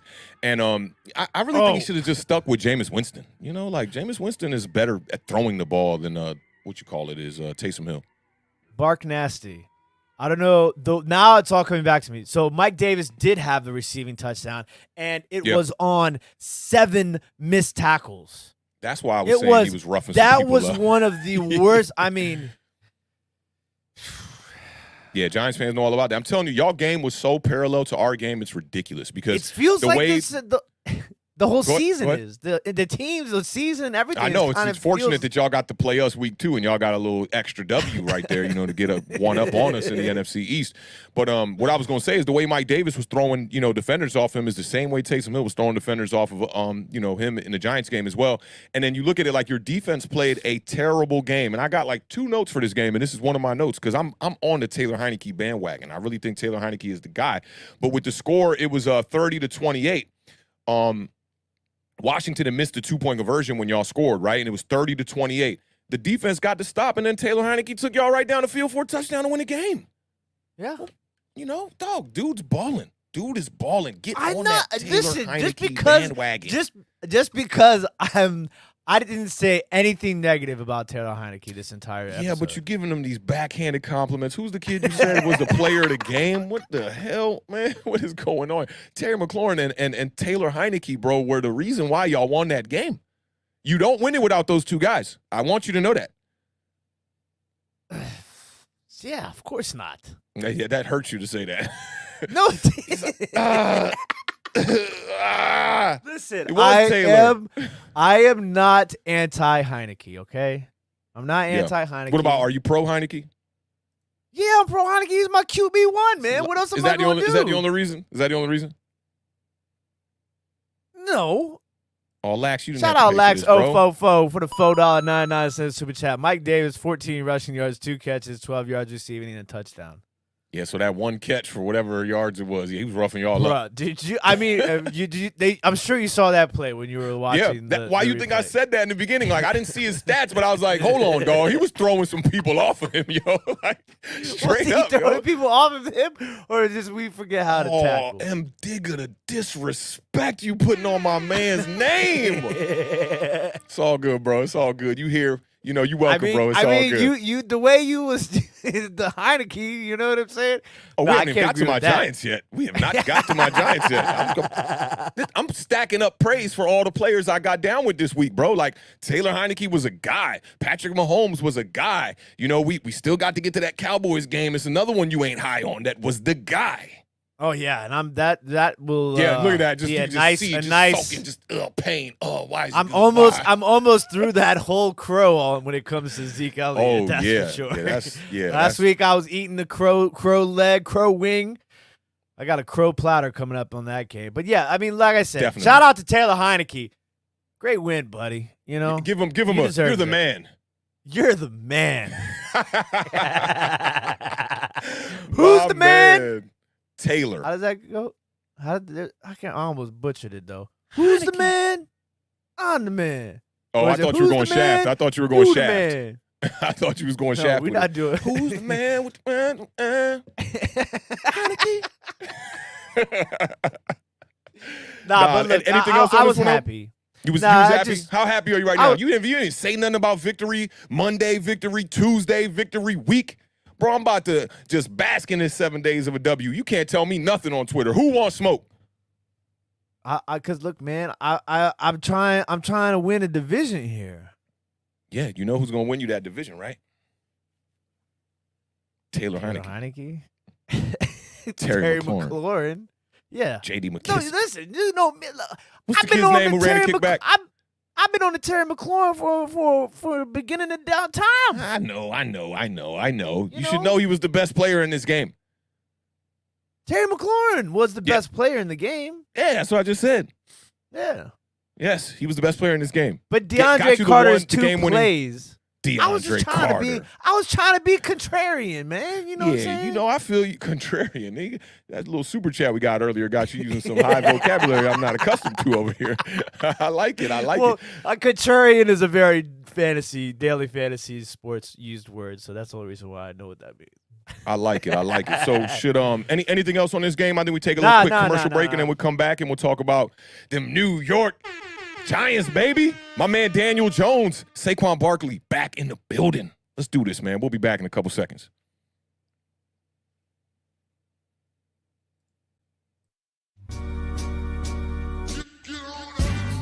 Your wide receiver on IR? Aw, shucks. Your running back keep fumbling every week? Man, damn it all. Well, come chop it up with your boys. We are waiver wire tight. Awthentik and the Beard. Every Sunday morning, streaming live at 11 a.m.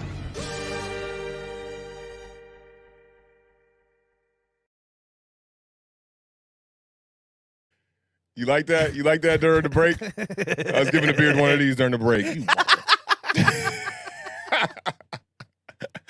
Hey, man, you try to sleep on my homie Taylor Heinicke, man. He can't be sleeping on Fo. Fo is the guy, man. He's the guy right now, man. Give him his props. Give my man his props one time, you know? One more time. Say it. You're the man. Do you guys just want me to say, Heinicke? Yeah, Heinicke. We ain't even getting no. Yo, dog, I don't even think we need a super chat for this, but we ain't even getting no Heinicke from you, bro. Where's the energy? I know. Listen, man, I don't have an answer for it. I don't. It's like I'm trying my best to like. Trying your best. I'm trying my best. I'm coming around. I feel you. You getting there, man. I'm gonna get you there, I'm man. I'm happy. I think it's just because I expected more out of this defense, and it just looks worse and worse and worse each week. And Taylor Heinicke doesn't play defense. I know. So maybe listen. Okay, I know we're moving on, but let's say this. Maybe you're right. If we're gonna, I've come to the conclusion this defense is as bad as it is. There's a chance it gets better, but it doesn't look like it. So we're gonna have to win games by outscoring opponents. And if Taylor Heinicke is gonna have to be, bubble bath Brett out there, then go for it. Go for it. Bubble bath Brett. Go Heinicke. You the man. Heinicke out here, man. When you ball out, give him their props, man. You never know, man. You might not get a bunch of games like this where Taylor Heinicke doing his thing, so when he does ball out, be happy. Be excited for your team, man. Like, I'm excited about these New York Giants, man. Took care of them Saints.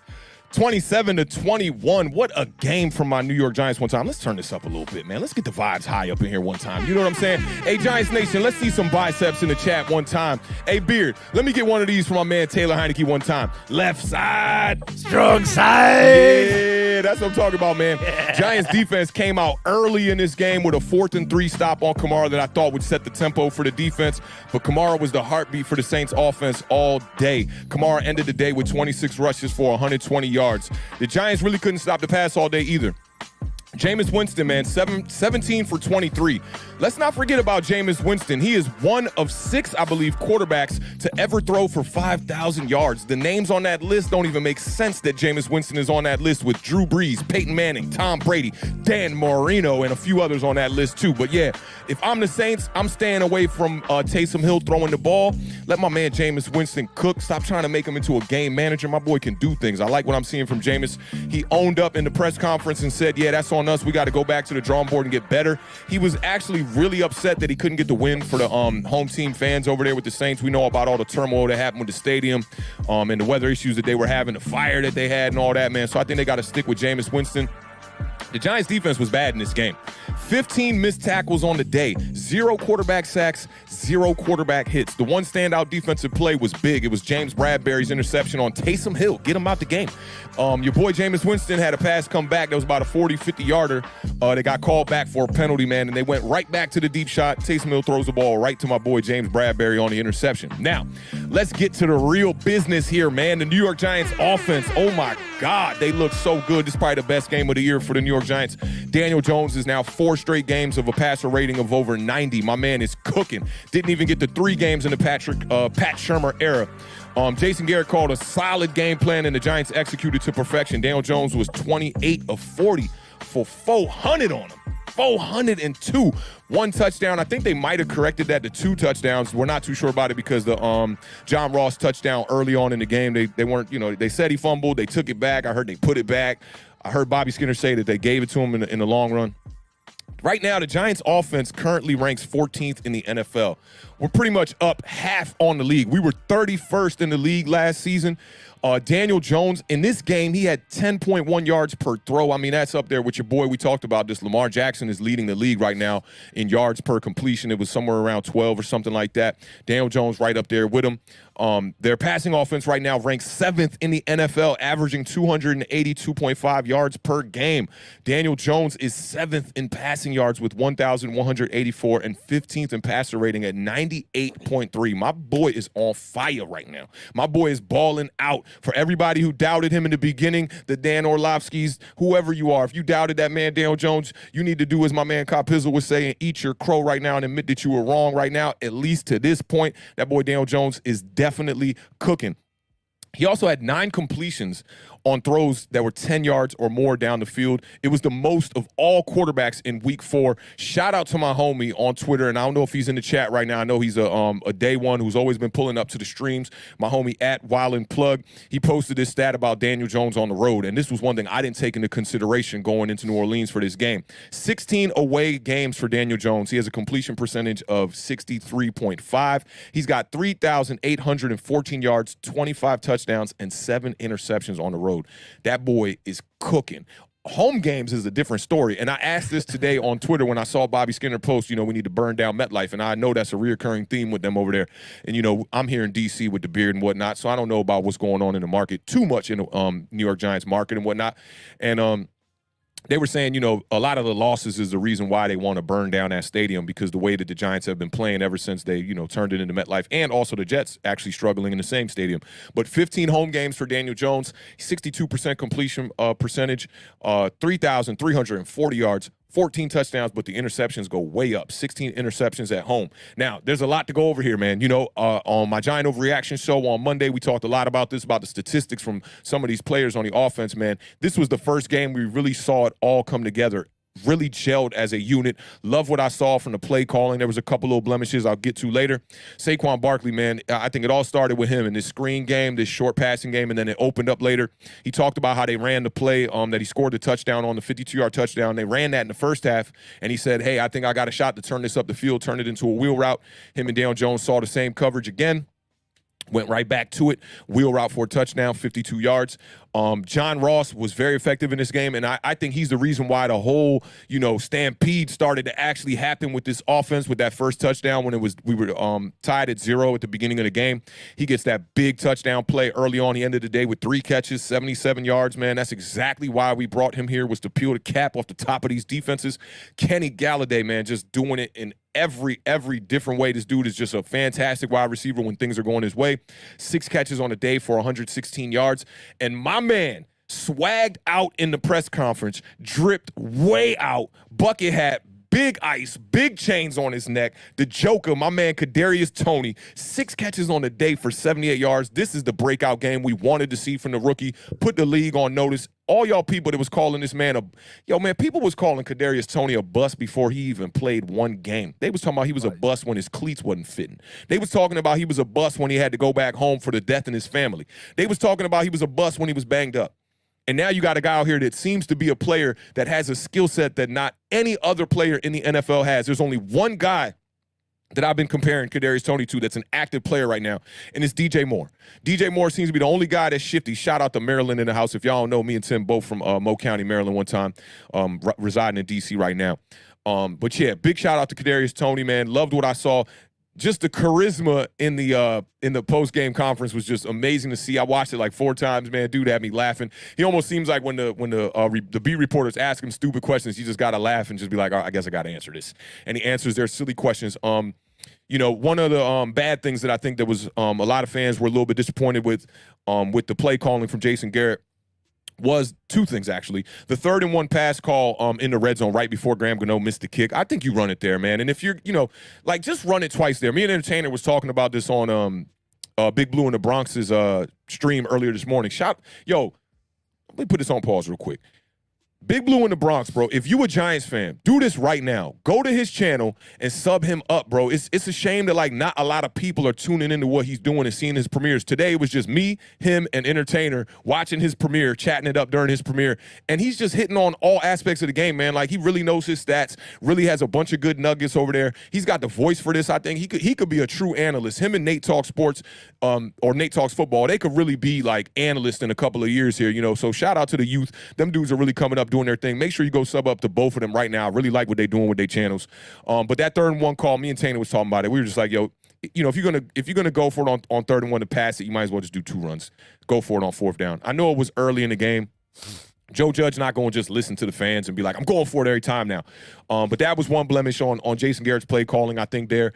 And also the jet sweep to Evan Ingram. Everybody was like, oh, my God. I was watching Entertainer on mute because they be a little bit ahead of my stream sometimes. So I had Tainer on mute during that play. I like to go tap in with them, like, during commercial breaks and downtime in the games and whatnot. And I see Tainer like, oh, God. And I knew it was Evan Ingram. I'm like, did he fumble again? Was there an interception off his hands? You know, so it was interesting to see that it was just a loss on the play. You know, and we talked about this a little bit earlier. I'm not one to want to just throw out the plays out the play, but you got to show certain things because then they open up things on the other end of things. But big shout out to the homie Big Blue in the Bronx. I tuned into his stream this morning. He had a bunch of nuggets, man. And we got to send a big shout out to Andrew Thomas, man. Andrew Thomas is a player. He's been going through a lot of it with the media, a lot with the people on Twitter. You know, even Giants fans who are supposed to be rooting this guy on are like, oh, man, we should have tanked for Chase Young and lost the last game and all this. And I don't know if you remember after the Patriots preseason game, PFF was all over Andrew Thomas, claiming that he was the worst lineman out of that 2020 class and all that. You know, for me, that's just all over hype. Like, you got to allow these guys to go out here and develop. You know, you can't just, like, watch them get on the field for a year. Andrew Thomas has already gone through 2 offensive line coaches. Shout out to the new offensive line coach for the New York Giants. He is just doing a fantastic job. He's got everything clicking. The defense, you know, there's a couple things on the defensive side of the ball we really got to clean up. You know, I think that with Patrick Graham and his defense, they thought, you know, we could get a Dory Jackson here to play weak side corner or cornerback number 2, and that would allow us to play a lot more man-to-man coverage. But the biggest problem here is that we're not getting no pass rush, so you're getting guys like Adoree Jackson in man-to-man coverage. I saw one play where he started off on the left side of the field covering man-to-man. His player caught the ball all the way on the right side, almost by the sideline, where he was chasing him like 40 yards across the field horizontal.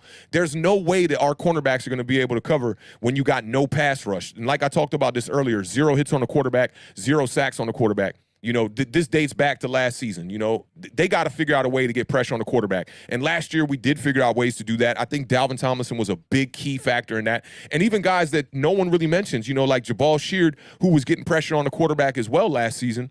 Carter Coughlin was out there doing things. And where is Carter Coughlin this year? Is he dealing with an injury? What is going on with Carter Coughlin with the New York Giants? So for me, I think Patrick Graham's going to have to find a new way. I know that Giants fans don't want to see him in a soft zone coverage. You know, nobody wants to see that. That's been a problem with the Giants for sure. Defensively, I think, you know, going into this next game against the Dallas Cowboys, definitely going to have to clean this up. I know this is very long-winded with this breakdown right here, but I just had a whole bunch to say about this game. And shout out to Jabril Peppers. Even though the best thing he did in this game was call a coin toss heads, it was amazing to hear him say, "We taking awesome. That mother." That was awesome. That was awesome. That was Matt Hasselbeck 2.0, and we got it right this time. The Giants go into overtime. A little bit more swaggier than Matt Hasselbeck, but yes. Hey, but imagine if Matt Hasselbeck would have went down and got that touchdown. Whoa. That took guts, man. That took guts, man. That took some real guts. As soon as that happened, that was it. Game over. As soon as we got the coin toss, I was like, we're definitely going to win this game. And one thing on the Matt Hasselbeck joint, he called it before the coin was done flipping. Jabril Pepper said it when he saw it was on heads. He was going to take that. Now, Matt Hasselbeck, he tried to swag it out and really have a moment. He was like, look, we're going to call heads and we're going to take this down and score and we're going to win the game. They didn't even win the coin toss, I don't think. So that's unfortunate. But with Jabril Peppers, he did talk about his injury that he had about 3 plays before the touchdown that he gave up in this game. Kind of sounds a little bit like an excuse. But, we want to see Jabril Peppers getting back to his form from last season. We're definitely going to need him down the stretch. We're going to need depth in a 17-game season. But, your boy from Notre Dame, man, Julian Love, getting a lot of snaps out there. And Jabril Peppers might be looking like he might be losing some playing time to Julian Love. But, love what I saw from the offense, to put a button on this on my side. Love what I saw from the offense. Daniel Jones, Saquon Barkley is back. I was screaming at my TV the whole game. I was saying, I'm sick of these talking on Twitter. That's what I was saying. I said that probably 150 times during that game. I know my girl was upstairs like, yo, he's losing it downstairs. But, man, I'm sick of this Giants team losing. Shout out to the Go DJ tweets. That was the best. You see that? Part. I've been waiting to do that all year, yo. Like, if y'all don't know, like during the Odell Beckham time when OBJ was a rookie and he was going off, I used to play the ODB.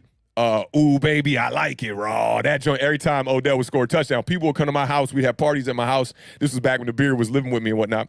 And we'd have people come over. And when we were watching the games, I'd just have it queued up on the side. So for this game, I had that Lil Wayne Go DJ queued up, man. And I was blasting that thing. Ladies and gentlemen, children, all across the world, man, he fresh that little intro. Loved it, man. So, man, I'm lit right now. It was a fantastic win, a good comeback win, a roller coaster of a game for the New York Giants. And those are the kind of games that, of all the games we played this year and we lost down the stretch, that was probably the one that I would have gave them the pass a little bit because we were down by 11 with 7 minutes to go in that game. Yep. And you know the rest. Daniel Jones happened. And boy's looking like a top 10 quarterback right now. For me, I think that the win was so important to win the way that you guys did because you're coming off of back-to-back losses to last-second field goals. Yeah. So to actually come back from 11 down, take it to overtime, and win in overtime, you finally closed out a game. And I thought that was a huge thing. And listen, we've been talking about Saquon Barkley in a positive light, since before the season started. I was one who thought that Saquon was going to come back and have a Adrian Peterson-esque year after that injury, reminiscent of when Adrian Peterson came out of his injury.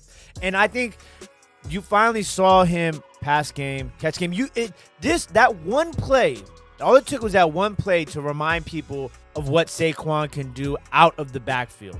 Yeah, and even the touchdown run was like, you hear the dancing thing so much. Yeah. And it's like, sometimes people don't, when you're dancing, you get tackled behind the line of scrimmage, it's easy for people to be like, oh, he should have just hit the hole. You know what I'm saying? But, like, same thing with Barry Sanders. Like, we grew up watching Barry Sanders. I think Barry Sanders wanted to be doing all that left to right stuff. He had to because the defensive players were penetrating the offensive line like it was nothing. Facts. So it's like, to see him finally be able to, those 2 plays just reminded me of Saquon Barkley at his best. 2018, baby. Definitely. Those 2 plays is all I needed to see. Like, I'm always cheering, whether it's my team, another person's team, I'm always cheering for somebody to come back from injury who I saw playing at levels that are just crazy. So to see him do those 2 plays to me it was exciting as a football fan. And I mean, on the day, he had, total yards, 126 total yards and 2 touchdowns. Yeah. Like that's a vintage. He didn't have a crazy day on the ground. It was like 59 yards or something like that, but he averaged 4.4 per carry, which that's what you want to see Saquon getting back to. And I'll tell you what, like the play where he fumbled, that was the one blemish because if you lose that fumble in overtime after getting the coin toss, we're talking about deflating the air out of the New York Giants offense. Shout out to Kyle Rudolph who did jump on that, who also had 2 catches in this game, 2 clutch catches. Oh, and it makes me want to talk about 2 more moments here. One, you got to go back to that Saquon Barkley play and slow it down. Look at that play at 0.25 speed on YouTube, and you were going to be like, whoa, this dude is definitely touched by the hand of God, and God humbled him too. The run or the pass? The play where he fumbled on the pass. Okay. Okay, go back. There's 5 defenders there. and all of them whiffed. He lost the ball, but all of them whiffed. He was doing some Neo Matrix vibes on that play. and another play that I wanted to bring up was the play, the red zone attempt that we had where we went to Kyle Rudolph on a slant. Everybody's like, why are you throwing a slant to Kyle Rudolph? Go look at how they lined up on Rudolph, because they had already seen that exact formation. It was flipped where Kyle Rudolph was on the other side in the first week, where we tried an out route, kind of like a little stick route outside, where Kyle, the pass was just not on him and it went over his head. So they played him outside in on that play. I almost think it might have been a read at the line for him to go inside. I thought it was a good play. The ball was not like perfectly on target, but the coverage was pretty good. But shout out to Kyle Rudolph for making a big play. When Saquon Barkley fumbled that ball, Kyle Rudolph's pretty much just chilling near the line of scrimmage, and he's like, oh, football, let me get this. Falls on it, and the Giants continue on to go to victory. And just Kyle Rudolph, it was good to see him get some catches. I thought it was going to be a big Colin Johnson game. It wasn't. Oh, yeah. But it was because John Ross was John Ross and Kadarius Toney, they both stepped up. And what's crazy is I feel like a lot of I hear is from this the real Giants, right here? No way. No way. Did that just happen? Yep. Cowboys released Jalen Smith per Field Yates. Wow. Washington football team, you just lost a linebacker for the rest of the season. And Jamie Collins looks like he's going to go back to New England. What better way to get at your biggest rival? And what bigger way for you, Jalen Smith, to get back at the team that just cut you? Shout out Notre Dame, because I know the type of player that you are. Washington football team, go sign him now. Yeah, that would be a move. I mean, Giants might want to look into that too, man. Jason Garrett ties maybe a little bit.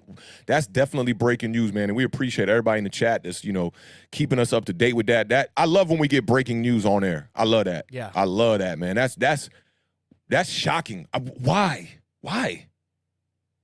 There was rumblings about that he wasn't playing well, and I guess they were butting heads on playing time, and I guess just things weren't really working out, which is kind of crazy because need him. I definitely agree with you on that, bro. I think everybody in the NFC East could use a good linebacker right now. You know what I'm saying? It's crazy. That's facts, man. He had to do some illegal. Did he? He's saying he had to illegal? do something. He's saying he had to do something illegal. Is what his assumption is on that one. Shout out to Terrence Phillips too, one time in the building, man. On that. That KT on 3rd and 18 was crazy, and everybody was like, "I thought he was short." They're looking at that digital marker that was off on the television broadcast. But Kadarius Toney is that guy. Definitely that guy. I mean, it definitely is, and he stepped up big time. And with Sterling Shepard and Slayton out, John Ross and Kadarius Toney did what they needed to do, which was really important, And the big thing to me is, a lot of people had been asking for the Giants' offense to take shots down the field, right? And there's some crazy numbers. Obviously, the New York Giants averaged 8.1 yards per play. Total on offense each play. Yep. That's running and passing. 10 yards per play passing. They had, 5 players averaging double digits per reception. Kadarius Toney averaged 13 yards per catch. Galladay averaged 19.3 yards per catch. Ross averaged 25.7 yards per catch. Barkley, 14.8 yards per catch. Kyle Rudolph, 12 yards per catch. So, I felt like they were making, a valiant effort to push the ball down the field more in this game. And I think that it just goes to show, maybe it's a confidence builder for not just the players, but for the coaches that, these guys have the ability to push the ball down the field. Maybe we should open things up a little bit more. And Kenny Galladay and Terry McLaurin each have, which are tied with one other player, I believe, for the most plays over 15 yards this season so far, each of them having 11 that's what's up. plays yeah, over people 15 yards. were down on Kenny Galladay coming into this game saying, why aren't they throwing the ball down the field to him and all this stuff? He is a down the field, pass catcher for sure, but he does a lot of damage with the 10+, between 10 and 20 yards type of receptions. And he was averaging throughout his career, or I want to say his last season in Detroit, it was 16.5 yards per catch, and he was at 15.1 coming into this game. I don't even think that they're, when it works, people say, like, they want to say you change things up real crazy. But this game plan doesn't look that much different than what we saw from the game plans in Washington and the one in Atlanta. Execution here, and when it was time to make mistakes that, the Giants are known to make, we didn't make them. This was a cleaner game. Only 3 penalties in the whole game. That's the first time that we haven't, been around the 8 mark, 9 mark. We had 11 against Washington, so it was just a cleaner game of execution, and Daniel Jones pushed the ball down the field. This Saints defense might be a little bit overhyped. They were the #1 defense dating back to week 4 of last season and #2 against the run, I want to say it was. And the Giants kind of had their way with that Saints defense, especially in the second half. In the first half, a lot of people were tweeting me during the first half of this game, Jason Garrett, we only got 10 points, blah, blah, blah, blah, blah, blah, blah. And I'm like, bro, just go look at the time of possession. The Giants, at one point it was 31-18. And when all said and done, it evened out a little bit more in this game. And I think that's why the Giants got the opportunities, and you didn't see the bonehead mistakes. Thank God the Saquon Barkley fumble, was recovered, because that is one of those type of things that happen in this kind of a system. But it looks like Daniel Jones is really getting a grip on this Jason Garrett scheme, and now he's really in command. I mean, you see him at the line doing moves, doing checks, changing things, moving players around. The dude looks like a pure NFL quarterback who's on his way right now to maybe being a guy who could be elite if the Giants could start winning some games. I had predicted at the beginning of the season that Daniel Jones was going to throw for about 4,800 yards. I said it back in January. I saw somebody retweet, I think it was the Hub, retweeted your Daniel Jones. My old take about that. Yeah, and people were looking at me like I'm crazy, man, and maybe he doesn't get to that number. But look, right now he's showing you that he's a quarterback that's he's capable to put up 45, no problem. And that's why I kind of brought up Jameis Winston, being one of the only of 6 quarterbacks ever to throw for 5,000 yards. I think Jameis Winston is another guy who's right on the cusp and right on the bubble, like could be a really good quarterback in this league. In this game, he only had 6 passes hit the ground. Yeah. He had a running back go over 120 yards, and they still lost the game. So we got to chalk that up to the defense. The Giants is the same thing. Defense was bad in this game, and this was just pretty much a boat race, as the new term we like to use over here on Awthentik and the Beard. As far as the offense is, being in a shootout, and the Giants, if they can't get the defense together, just don't expect too much from this team. I'll keep it 1,000 with y'all. Like, they got to get this defense together to win a couple games that are unexpected here. We got a tough stretch coming up. I actually want to look at the schedule one more time to just kind of. We are very parallel here right now, Washington football team and New York Giants. Yeah, man. Yeah, and we're both kind of like in that range of like not good teams, if you know what I'm saying. Like, yeah. Big wins here. Y'all had a bit of an easier matchup getting Atlanta, and then y'all get that little sneaky win on us. So, like, yeah, that y'all got a little bit of a head start on us. But the Giants now, we're going to go in on Sunday, 4 o'clock, play the Dallas Cowboys. That's going to be away. That's going to be a home game for the Dallas Cowboys. And then you got nothing but just juggernaut games coming up, man. The Rams, the Panthers, the Chiefs, the Raiders. Who I do think now we can see in a little bit more sample size of the Raiders. I think the Giants can compete with the Raiders. And I think we could compete with the Kansas City Chiefs. I'm not saying we're going to go out here and beat the Chiefs or nothing crazy like that. You saw Patrick Mahomes on display against the Philadelphia Eagles on Sunday. The dude is a machine. But yeah, that's going to be the tough stretch. And then coming out the bye, you got the Bucs, Super Bowl defending champions right there. And then things are going to kind of lighten up. I look at it like we can beat the Eagles. We can beat the Miami Dolphins. And then the Chargers are going to be a tough one. I was on record saying that the Chargers might not be disciplined enough to make the run that they thought they could make this year. A lot of people got them being a 10-plus win team this year. And when you see them, this past weekend, they look like they could be a team that could maybe make a Super Bowl run. So I was wrong on that. And they had way less penalties, so I know that that's an emphasis over there with the Chargers. But then you got to go out here and, you got Dallas, you got the Eagles again, you got Chicago, which I know we can beat Chicago, especially with draft picks on the line there. We got their first-round draft pick next year. And Washington, late in the end of the season there. So Giants going to have to win some sneaky games here coming up. Cowboys, Rams, Panthers, Chiefs, they're going to have to get at least 1 of 3 there, hopefully 2 of 2 there, or 2 out of 4 there.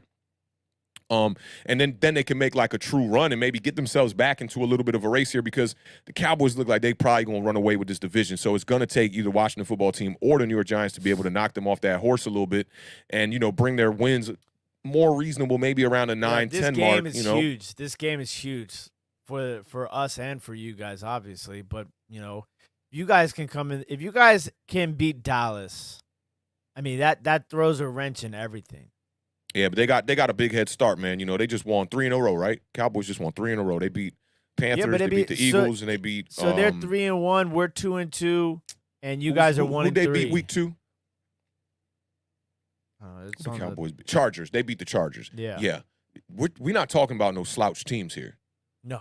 We're talking about really good teams. So I think the Cowboys definitely got the head start on the division. So, I mean, even getting a couple games back, it's going to be tough, man. The Cowboys offense, even when their defense is playing good and getting interceptions and all that you're seeing out of Diggs right now, they're still allowing a lot of points, man. Right now, I want to say they're right around middle of the league, towards the back end of the league. They're allowing 24 points per game. Big shout out to Wolves for the $2 super chat. Says Jones, Carr, and Stafford are the most underrated quarterbacks in the National Football League. That's facts. And the league now is the Stafford kind of haters. It's on notice now. Stafford is a baller. We know that. For sure. But I mean, I feel like we look at each game of the schedule now moving forward like this is going to be a big game. Oh yeah, especially the next 5. I mean. Let me take a look at y'all's schedule too. So, y'all got the Saints, the Chiefs. Oh my God, this is worse than ours. That's what I'm saying is that we need to win this game against the Saints, just like we needed to win this game against the Falcons. I mean, like this is kind of why I was just like in that mode because we're gonna have to outscore. Who we're gonna outscore? Green Bay. I feel a little bit more comfortable against the Broncos now. I'm not like Teddy Bridgewater's coming off the concussion injury too, so he might not be healthy. Yeah, and like you said about I'm not expecting them to win that game now. Every week we look at this schedule, and I don't think there's been a season, especially for us since we started this, where we've come back to the schedule so much, because this is more of a week by week sort of season than it ever has been in recent history that I can remember. And you know why I always keep coming back to the schedule is because I remember last season, kind of like just short-term memory with everything, only remembering like the last 3 games. So I made it a point to be like, keep checking that schedule, man. Keep looking at the opponents. And we know this year is one of the toughest schedules for the NFC East this year. I mean, look at that stretch right there. You quite possibly, and I'm not predicting that it's going to happen to y'all. I think Taylor Heinicke is a baller, and I think he's going to put the team on his back, and he's going to find y'all some wins here. But you could quite possibly lose to the Saints, the Chiefs, the Packers, the Broncos, the Bucs, the Panthers, the Seahawks, and the Raiders. Yeah. And the Cowboys. We might as well throw the Cowboys in there too, man. Like that is a very – I mean, what have we done? 9 games in a row that y'all can maybe lose right there. You know what I'm saying? I mean, what have we done to make us think otherwise? Yeah, I mean, Taylor Heinicke. That's what I think. When do you remember the Washington football team putting up this many points this early in the year? Never. He is the difference in that, bro. I'm telling you, it's something about that backyard style of play. People not used to it, so they don't want to, jump on the bandwagon early because they're just not used to seeing people make plays like that. But there's a thing about Taylor Heinicke that I think he might be one of the best right now of the 32 starting quarterbacks in the league right now. I'm going to say he's top 10 at this, at bare minimum. His pocket awareness is ridiculous. He sees everything happening before it happens. The way that he gauges leverage from the defensive linemen that are trying to get pressure on him and beat his offensive linemen is better than most quarterbacks in the NFL. Okay. Yeah, I'm just using my eyes. How many times did he get sacked in this game? 1 sack. 1 sack. Yeah. It's crickets over there. I feel you. I'm not good. Let's go to the next game. Let's go to the next game. I'm dead ass. Let's go to the next game. All right. So, I mean, I feel Panthers, Cowboys, man. Juggernaut right now in the NFC East, bro. They're going to be a problem right now. The injury-riddled Carolina Panthers fell to the Dallas Cowboys this Sunday, 36-28, man. That's another boat race. Cowboys are another team that's putting up a lot of points on the board, 30-plus pretty much across every game. Cowboys continue to impress by taking out the #1 defense in the NFL. I told you the Cowboys were going to win this game. This offense has no problem putting up points on the board, and the much-improved defense is giving them an extra edge in winning these games. You saw Dak Prescott losing a lot of games last season where he would put up 30-plus, and they still lose the game. The Cowboys are now 2nd in the NFL in takeaways. Last year, they were surprisingly 11th in takeaways. to me, that was one of the most surprising stats. Their defense was historically bad, but they were 11th in takeaways. Didn't really make any sense to me. But Dak Prescott didn't even have to throw the ball that much in this game. He finished the day 14 of 22 for 188 yards, 4 touchdowns. I'm waiting for Daniel Jones to get one of these kind of games where we could just rely on the running backs, to do what they do, and he just gets down there near the red zone and he throws, 4 touchdowns in a game where he only puts up 188 yards on 22 throws. It's kind of ridiculous. Jameis Winston. Yeah, Jameis Winston did that 2 weeks in a row. He had the 5 touchdowns with 146 yards, and then he had a game where they won it. They didn't even have 150 total yards of offense. Pretty ridiculous. The Panthers tried to stay in this game with standout performances from my boy, DJ Moore, man. I've been talking about DJ Moore a lot this year, and Sam Darnold, but it wasn't enough. DJ Moore finished today with 8 catches for 113 yards without CMC on the field, so that goes to show you that he could be a target no matter what's happening with the rest of the team. Sam Darnold finished today 26 for 39, 301 yards. 2 touchdowns, 2 interceptions. Both those interceptions was thrown to Trayvon Diggs. Your boy Chuba Hubbard wasn't a real difference maker in this game. 13 carries for 57 yards. I like the average, but 4.4 yards per carry on the day, but the 57 yards is not going to get it. I don't know if you saw when he tried to hurdle that defender. Got real ugly.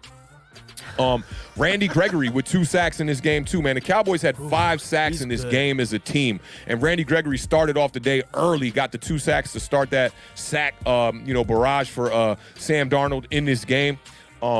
Trayvon Diggs, he continues the streak, man. He's got an interception in each of his first 4 games, 5 interceptions on the year. He had 2 on Sam Darnold, like I talked about. He was definitely a difference maker in this game, but let's talk about the real difference maker in this game, who I told y'all about this when I was talking about the 2 running back systems. When you pay Ezekiel Elliott, you're paying him because you need 2 backs, and you got Pollard on a pretty much getting paid pennies type of contract here. So you're using that money to pay for 2 guys. If you can keep a rookie or a guy who was explosive like this around Zeke, a guy like Tony Pollard, to me, that's a recipe for wins.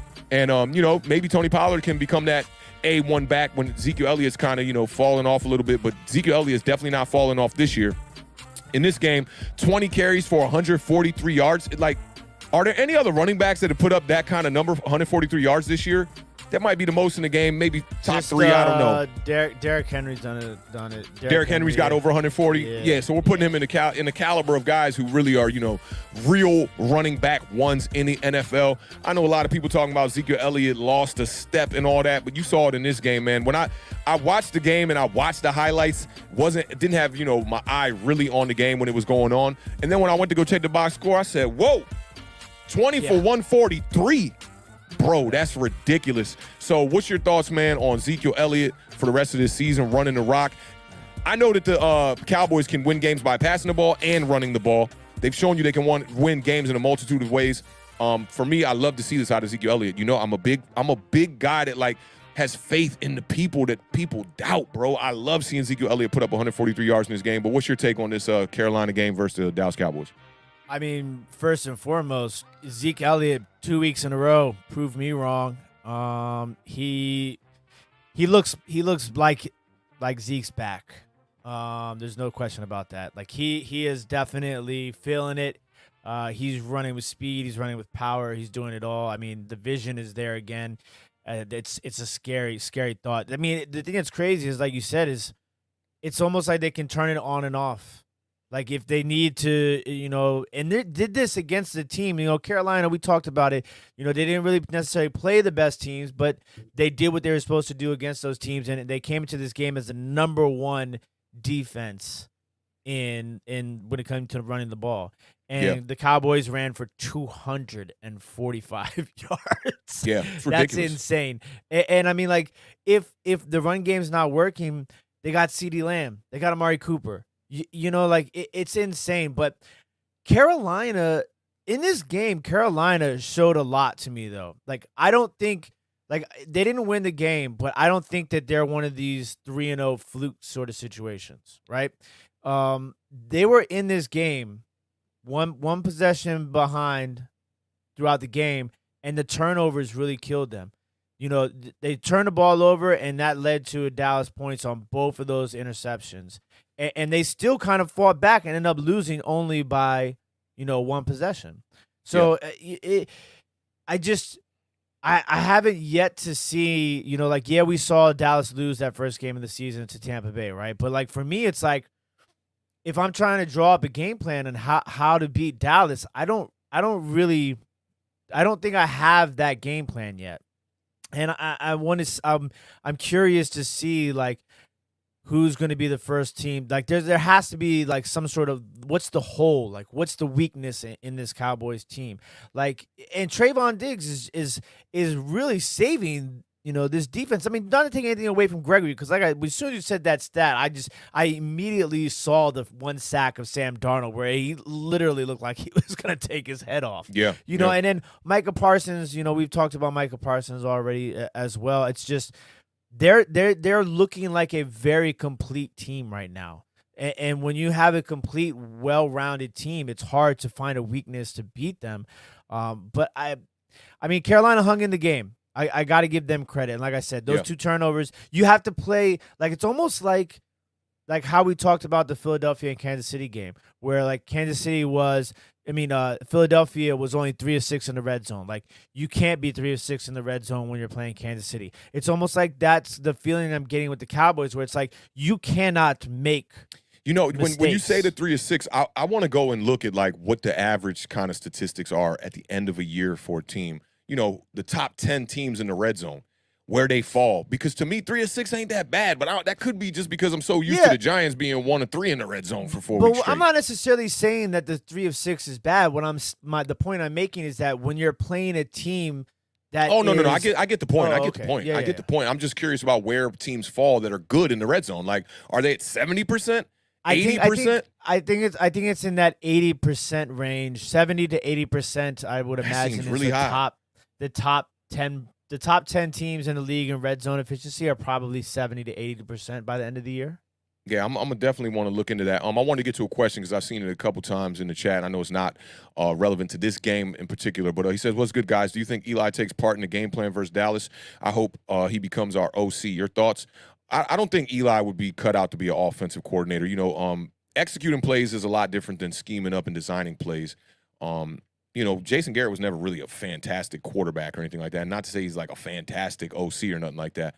But I'm trying to think of any quarterbacks that even, like starters like Eli who made an impact in the league that became coordinators. Because a lot of backup quarterbacks become coordinators. You see that, Kellen Moore's and all that. But like, maybe that's because they're so used to sitting on the bench, looking at the playbooks and stuff like that. They're just studying and learning, doing their Johnny Moxon. But I wouldn't want Eli to be our OC. He's too goofy, and they would slay Eli Manning when he was making some of these mistakes that Jason Garrett is making. I don't know. I don't see that. But I like think Eli he has in the building. His calling. Yeah, right now, and even that, I don't know. Like that new show is like, I feel like I'm watching. You remember the Pee Wee Herman show back in the day? Pee Wee's Playhouse. Pee Wee's Playhouse. That's what the Eli Manning show kind of reminds me of a little bit. It's like very loose and like jokey and whatnot. It's like, but you do get to see a side of Eli Manning that we really didn't get to see as fans just watching the game. That a lot of people in the locker room talked about Eli. Like Saquon Barkley talked about how Eli used to pull pranks on him and stuff like that. And like he's definitely a jokester. I love what I'm seeing from Eli on the Monday night broadcast. I missed them this week, man. That was unfortunate that they weren't doing that, him and Peyton. But I don't see any coaching kind of opportunities for Eli Manning. Somebody was saying Eli Manning's the mascot when I was saying, all you people calling Saquon Barkley a mascot can suck a fat one. People were saying Eli could be the mascot. But I like what he's doing, man. I like that he's still involved with the New York Giants. I think that's pretty cool. For sure. Yeah, but these Cowboys, man, I want to respond to something you were saying about the Panthers, too. I mean, about them being like a legit 3-0, it's tough because we didn't get to judge them in this game with Christian McCaffrey. We know their number one weapon wasn't here for this game. But, the good teams find ways to win even with good players out of the lineup. You saw that with the Giants, and I'm not saying that we're a good team, but we definitely won that game with a lot of good players knocked out of the lineup. Sterling Shepard being the number one and Blake Martinez also. A lot of people that void was kind of filled well. I like what Ragland is doing there with the linebacker position, but the defense in its entirety just needs to get better.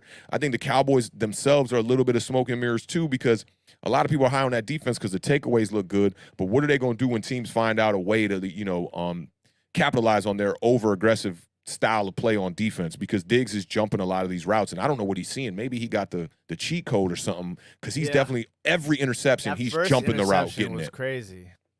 Yeah, dude's definitely a baller. Like what I'm seeing out of it, for him, and he him and Parsons seem to be the upgrades that really made that Cowboys defense change, and they made it click. And then, we've always known that they could get pressure on the quarterback. They're no slouches on the front four for sure. And now it's starting to pan out for them. But they do got an easy schedule. I do want to pull up the Cowboys schedule before we move on and put a wrap on the show one time. So you think that's going to be the way? What you mean? Like the way to beat Dallas, basically, is to take advantage of their over-aggressiveness on the defensive side of the ball? No, I mean, like I said, man, they're getting the takeaways, but they're averaging 24 points a game. They're allowing 24 points a game on defense. You got 2 games at least. I know one was against Tom Brady, 30-plus in that one. You had 28 points, so damn near 30 in this one. The Eagles were right there with them last week. I want to say that was like, 40-something to 30-something in that game. So teams are putting up points on them. I don't even think that stopping the Cowboys really has much to do with the defense. Don't come out here and shoot yourself in the foot as an offense, though. You got to put up points against them for sure. I think, you get around that 25 to 30 range, you can beat this team, but it's going to start with your defense. I mean, offense, I don't think really has much to do with it. You got to find ways to stop the Cowboys from getting in the end zone. And we talked about weapons at the beginning of the year. They have the best weapons in the NFC East right now. Amari Cooper, even in a quiet game from Dak Prescott, Amari Cooper had that big touchdown. You got CeeDee Lamb out there. And this kid, Cedric Wilson, man, filling in for what's the third wide receiver for Gallup over there, Michael Gallup. He's doing a fantastic job. He can play that slot role very nice. He's a special team Swiss Army knife. I like what I'm seeing out of him. Very quick. He can be a guy that you can use as a gadget style type player even when Michael Gallup gets back. So Ezekiel Elliott and Tony Pollard running the ball the way that they've been running. I mean, to stop this Cowboys team is going to start by stopping this offense. Yeah, I think you're right. But I thought Washington football's defense was that weapon for the NFC East, best weapons. Oh, did you say that? You was wilding. Yeah, you did say that. You're like, no, we got the defense. Yeah. Whoa, buddy. That was the secret weapon, man. Hey, you mess around, somebody might keep your wild takes in their phone and try to exploit you one day. You know what I'm saying? Better watch out, man. But speaking on this Cowboys schedule right here, started off with the tough game against the Bucs, and this is the thing, man. They won a game that a lot of people didn't think they were going to win against the Chargers, so that gave them a one-up, kind of like the one-up against the Giants for the Washington football team. And then you got the Eagles, which I think everybody thought they would beat. Beginning of the year, I picked the Cowboys to beat the Carolina Panthers. That's why I wanted to stand on that. I did pick the Chargers and the Bucs to beat them, and that didn't work out that way. But it's a bunch of easy games coming up here. Winnable, I'll say. Not easy. I'll say winnable games. The Giants for the Cowboys this Sunday or whatever is going to be a game that they're looking at as a winnable game. The Patriots don't look that great, man. It was in the rain. What was that? Sunday night against the Tampa Bay Bucks. And Mac Jones, looks to be a pretty decent quarterback in this league, but I think the thing that's going against him is being a pocket passer in the NFL in the day and age where you need to be able to buy time. The dude, when he had the completion streak that he had in that game, he was getting hit on every one of those throws, getting right back up. He's a tough kid. Yeah, I was going to say he does know how to stay in there and take a good hit, Yeah, and he finds ways to throw the ball and brace himself a certain way to not, take those hits that are going to injure him, but, ultimately, he might, want to try to find a way to get the ball out earlier. But that New England Patriots offensive line is not looking good, and they don't have a lot of weapons out there, man. They've gotten N'Keal Harry back from the injury that he had in the preseason, and then they have what's my boy over there? Jacoby Myers, who I really like. I think he can be a guy. He made a couple big catches in that Sunday night game. And then they get the early bye to kind of regroup. That's a great look for the Cowboys to play 6 games and then have your bye. You can regroup and try to, figure out a way here to finish out the next 11 games and, make a run. Everybody's looking at this Cowboys team like they can make a run today. I looked at Stephen A. Smith on First Take. I looked at Skip Bayless. I always look at Skip Bayless for Cowboy stuff. And I took a little bit of look at Colin Cowherd, who I really like. I like Colin Cowherd as well, too. And all of them are like, yo, this is a different team. This team was, poised to make a run to win the NFC East is what people were thinking with a healthy Dak Prescott. But now you're starting to see them put up points on the board. And the amount of takeaways that they're having, they look like they could really compete with a lot of good teams. The win against the Chargers, that's a big win right there. And a win against the number 1 defense in the NFL and the Carolina Panthers is another big win, even without CMC on the field. But coming out that bye, you see it, man. Vikings, they don't know how to win games, man. They're losing close games every week. The Broncos are a team that I feel like is probably the most overhyped 3-0 team that was out there. What did the Broncos do this past Sunday? Did they take an L? Yeah. They took an L. lost That's to right, the because there's only one Ravens. undefeated team. That's right. Yeah, the Ravens took them down. Atlanta Falcons is a game, definitely the Cowboys can win. Then you get the, meat and potatoes of your schedule here with the Chiefs, the Raiders, the Saints. But they got the easiest schedule in the NFC East, I feel like, right now, man. Then they just got a bunch of divisional games and that one tough game late against the Arizona Cardinals, who are probably a lot of people's front runners right now. Colin Cowherd had them at number 4 in his top 10 hierarchy that he does weekly. And the Cardinals are looking really good. Shout out to the homie Big Miz one time in the building. How you living, Miz? Big win for them Giants, man. I know you was hyped up, man. That offensive line looking a lot better, bro. If they can continue to play like that, man, the Giants are going to have a chance, man. We can make a little run here, get some wins, string together a couple surprising W's here for real, man. But shout out to homie Miz. If y'all don't know, he's got a channel too. Just search his name. You'll find his channel right there. And sub up to him, man. He's one of the most passionate Giants fans I see in the community, man. I love chopping it up with the Miz when we get on these roundtables and things like that. And we got to get you on the show one day, Miz. We definitely got to get you on here, man, to talk about your perspective on the offensive line. I know that's been one of your major points this year. But Cowboys schedule, man, a little bit cupcake of a schedule there you see. I'm trying to think at what point I had them. I think I had them at 2-2 right here, either 2-2 or 3-1. That they've probably lived up to 2-2. They probably lived up to what I thought they were going to be like standing wise, but a much better product on the field than I had thought. I knew that there was a chance, obviously, but there was a little bit of reluctancy there, just wanting to know how Dak was going to be, and then Zeke is just he's proven me so wrong. Like he's on another level right now. So I mean, for future, when you think about takes on players, right? This is how I look at it. Like, guys don't just fall off a cliff when they're young. It's guys like Roethlisberger you got to worry about, who I'm going to still give him a pass. I think Roethlisberger might still have some football left. The situation on offense over there is not ideal. They got the rookie at running back that they're so bad. Offensive line's awful. What's the kid's name that was doing all the stupid TikTok dances? Juju Smith-Schuster. He's dropping passes left and right. They had some injury issues with Deontay Johnson, who got back in this game. I got to go back and look at how that game went. And then Claypool goes out. He was hurt. Deontay Johnson gets back in. Deontay Johnson had a good game though. He did have a good game. Yeah, and I do remember seeing that, like, on Red Zone, seeing him flashing on my screen a couple times. But I wanted to go back and kind of just rewatch all of Sunday's football again and take a look at a lot of these games, because with so many of these NFC East games at 1 o'clock, it really kind of ruined the rest of my football for the rest of the day. And I've been a little bit tied up the last couple of days here, man, and I haven't really got a chance to really dig into these games. I really wanted to be confident and have some nuggets for this Giants game and for the Washington game. So I really was just studying those two teams. And man, I talked about it on Twitter, man. I know you saw I tagged you in this one, man. I'm like, I don't even want to talk about the Cowboys and the Philadelphia Eagles no more. Like, the Cowboys are kind of fun to talk about because they're always interesting. They always got stuff in the media. But, like, the Eagles, bro, it's like every week, Jalen Hurts is looking pretty good, man. I'm just like, man, the Eagles stink, man. The Eagles stink. And shout out to the homie who sent me the 2 DMs of Philly 500, bro, like, losing his mind. He went from, like, sounding like a murderer to sounding like a 4-year-old child about some flags that were happening in the Eagles game. And it's just like the most funniest reaction. And I like to, tug on the chain of a lot of Philadelphia Eagles content creators, because they do it with the Giants a lot. I saw this for the first time just 2 days ago on some Philadelphia channel, popped up on my YouTube searches. And it was Entertainer and Bad Dog's reaction on the play-by-play when Washington missed the first kick, and then the flag comes out, and then they come back and make the next kick. Yo, it's shout out to Entertainer and Bad Dog, but yo, that's kind of why I don't want to do the play-by-plays, man. Them emotions come out.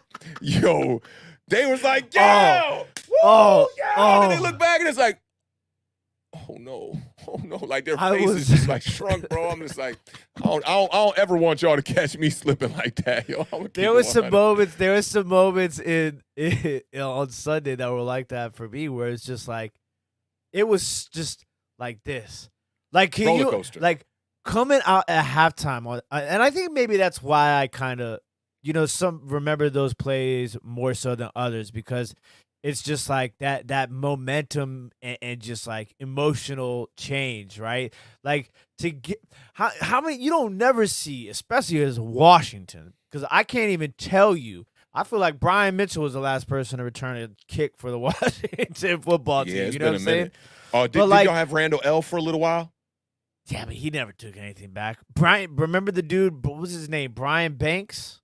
Oh yeah, little Banks. Small young. Yeah, but he wore like a teens number, I think, right? Yeah. Brandon 15 Banks, maybe. Mm-hmm. He got stabbed at I forget which club he was at, and that was it. You didn't see him anymore. But I mean, coming out the half, especially after that first half, the way that the first half ended, and we were just like, you know, it just allowed them to drive 2 minutes and score like every other game, and so like just to come out and get that, it really opened everything for me. You know what I'm saying?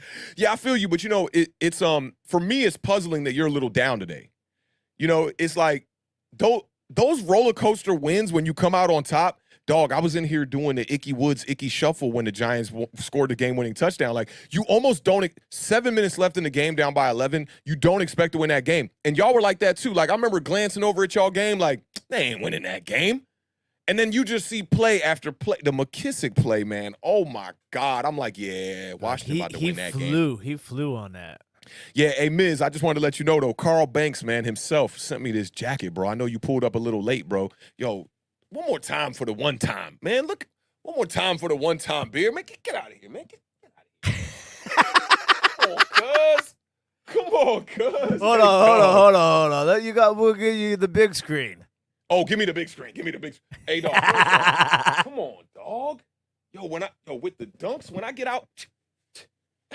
Come on, dog. Did y'all see Jabril Peppers that one time in that starter jacket in the post-game conference? I'm killing him right now.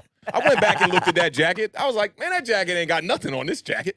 I'm like, yo, look at the collar one time. You know, I could pop the collar on him one time, like coach vibes. You know what I'm saying? Man, get over here and do it. Or I could fold the collar down one time. You know, I got the little red peeking out. Look at them sleeves, cuz. Come on, man. And I got the signed football, Carl Banks signed football, little mini joint up. Hey, you might have to put this up. We're going to see how much bread we get for this one, man. Shout out Carl Banks one time in the building, man. Got me another shirt up there, man. Yo, it's been a fantastic week, bro. As a kid, it's wild. Sometimes you got to just reach out to people because shout out to Nike one time who sent me the hat and sent me those dunks that you're never going to see on no one else's feet, what I think. You know, unless they decide to take my design and, you know, patent it and do whatever they want to do with that, I wouldn't even be mad at it. But they sent me the one-on-one dunks by just literally posting up to the Giants fans, like, what y'all think about this kind of design right here? And Carl Banks, man, I said, Banks, I need some drip to go with, the kicks, bro. He said, what's drip? Had to explain to him what the drip was, you know?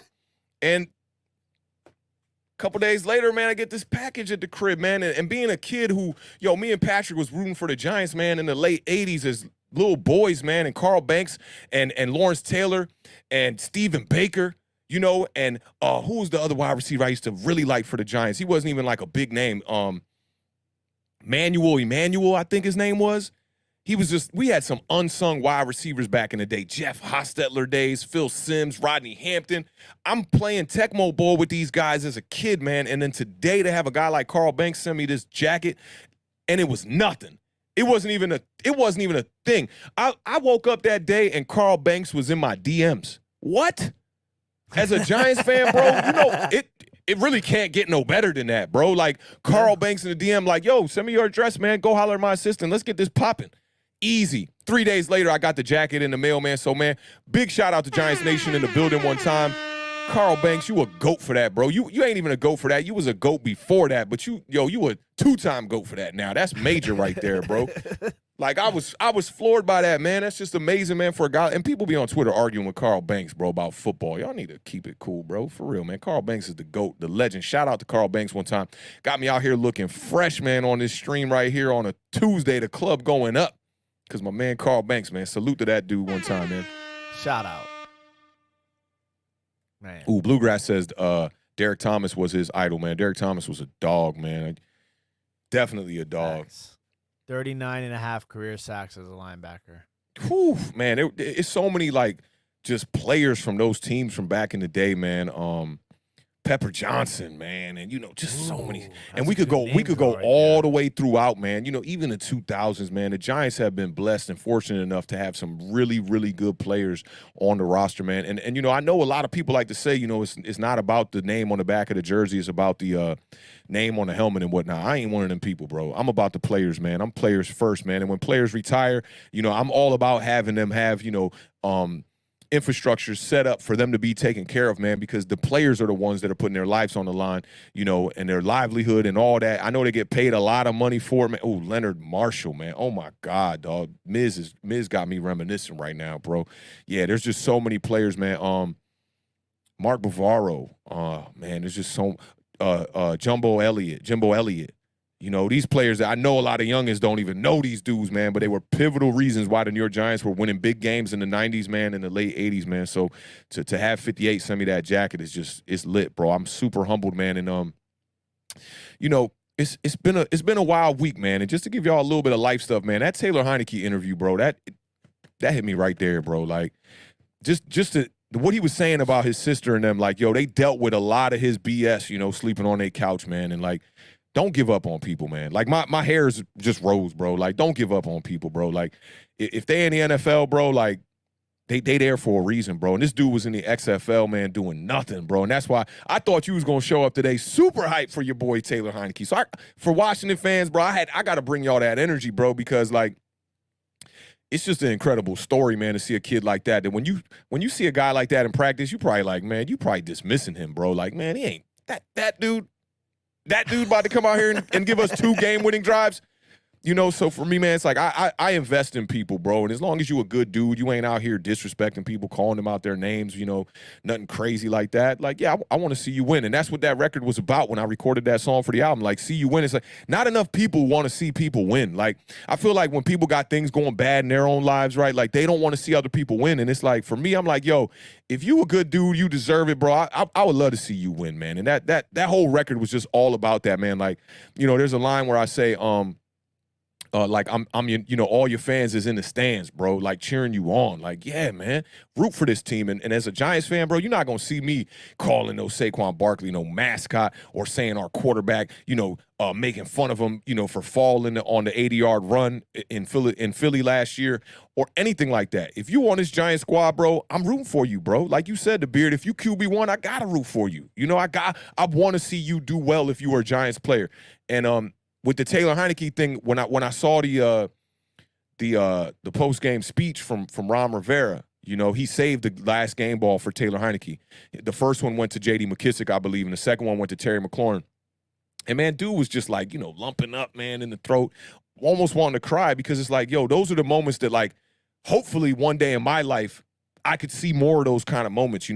In my rap career, I've had moments like that, the Ghostface Raekwon 20th anniversary for Cuban Links, to be able to open up for that and see a crowd cheering for me when I know for back in the day when my homie Fats brought Raekwon's Cuban Link to the crib, to Chris's house. I remember listening to it, being kids, bro, and then to see that kind of like in return, I'm on stage with these dudes, and now I got photos with Ghostface and Ray and like stuff like that. It's just, I love those moments, and it ain't even like to be like, it's a humble kind of a brag in a way, because it's like, I live for stuff like that, man, like to see Eli Manning go down there and beat the undefeated Patriots, bro, that's a moment I ain't never going to forget for the rest of my life.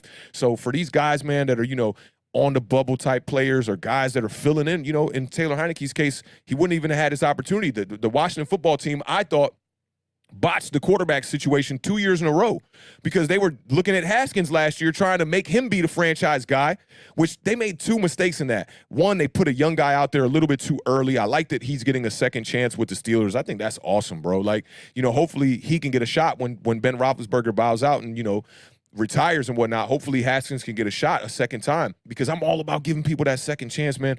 And the New York Giants, man, with Isaiah Wilson, I really hope that he's got his head screwed on right and he can really like get a second opportunity and be a guy on my team. That would be awesome to help us with this offensive line. It's interesting you say that too, because Josh Gordon's about ready to make his return, and somebody who has had those sort of situations. it's important. Josh Gordon's definitely a guy. I saw you tweet that out today. I was like, oh, that's dope, bro, because a lot of people be looking at him, like the Stephen A. Smiths that keep being like, stay off the weed and all this stuff, and like they don't want to see Josh Gordon win. But like the dude was, at one point, he was the best wide receiver in the NFL as far as like yards. That dude was killing it with Cleveland.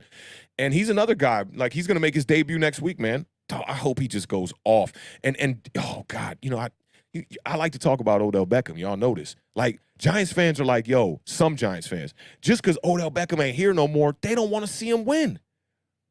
And one bad game with Baker Mayfield, where Baker Mayfield missed him on oh, man, I was so upset Baker missed him on that one play because that was a touchdown. But thank God that they came out with the victory. But, like, why you want to see Odell lose? Why do you want to see him be bad? Like, he's not a Giant no more, but once a Giant, always a Giant. And Odell Beckham is number 2 in every statistical category that has to do with receiving for the New York Giants. Number 1 is Amani Toomer. Amani Toomer had to do that in like 20 years, bro. Like, why do we want to see Odell Beckham lose? Why do we want to see him play bad? Like, I want to see Odell Beckham get his, yo. Shout out to Lax044 for the $4.99 super chat. Says, I root for every Giants player, but Evan Ingram makes it really hard to root for him. He could be the nicest guy, but he can't catch a cold. Yeah, that's for sure, man. And some people, when the fans are, riding them like that and they're upset with their play, they kind of deserve it. But what are you going to do in the face of adversity, And that's what I'm looking for. Evan Ingram's got he's got not even 1 year. He's got 14 games to try to prove that he can be a guy and completely clean up all his mistakes. Now, the fumble with Evan Ingram in his debut coming back, if he can play well, people will forget about it. Don't forget, Daniel Jones came out first game of the year against the Denver Broncos, had a quarterback run right up the middle, tried to put both hands on it, and straight fumbled it. And people were like, here we go again, Daniel Jones, But he cleaned it up, and now you got a guy who's playing the best football of his career right now. People kind of forgetting about the mistakes, and they're feeling good about Daniel Jones moving forward. But I definitely feel you. I forget who that was on the super chat right there. Was that Waterflyer? Was that Word? Lax. That was Lax. That's right. I knew it was a day one. Oh, fo. My man Lax in the building. I know, man. It's definitely hard to root for Evan Ingram for sure, man. And but I do want to see him win. He's on this team. He made some key catches in this game. He had 5 catches in this game on Sunday. He had the one little drop that he had that was a little sus for sure. But I'm hoping that he can clean it up. I mean, like, there's thing about that. People like Kyle who are Houston Texans fans, and like DeAndre Hopkins was there and all the ups and downs in that time span when he was there, and now he's in Arizona and he's on the last undefeated team in the league, and he still wants to see him do well. It's crazy how this league works and how like the whole concept of fandom and whether it's for a player or a team, it's a crazy world. It's very interesting, and I think it'll be crazy if Josh Gordon goes out there and balls out. You know what I'm saying? And I'm gonna be patient. I'm gonna give him some time, bro. Yeah, like, for sure. That the trade of DeAndre Hopkins is that's one of the worst trades in NFL history. That was really bad. That's Bill O'Brien. When it Bill happened, O'Brien ain't got a job nowhere now, right? That's a good question. No, he's Is he still in Houston? No, he's in New England, I think, right? Oh, I'm asking the question. You can't write me. I don't know, to be honest. But I remember, that was season 1 I think that was season 1 of Authentic in the Beard, where they made that trade, and it was season 2, actually. It was season 2. But season 1 was when he started doing really bad stuff as a head coach. And season 1 is where they gave him the keys to the GM. Yeah. To make all the moves. So he was a coach and a GM after losing that big game to Kansas City in the playoffs. I'm like, what are the Houston Texans doing, man? I think it was really foolish, man. He's the QB coach at Alabama. Yeah. That sounds about right. Okay. I mean, Bill O'Brien, he wilded out with that trade. There was a couple of terrible trades with the Houston Texans around that time. I mean, they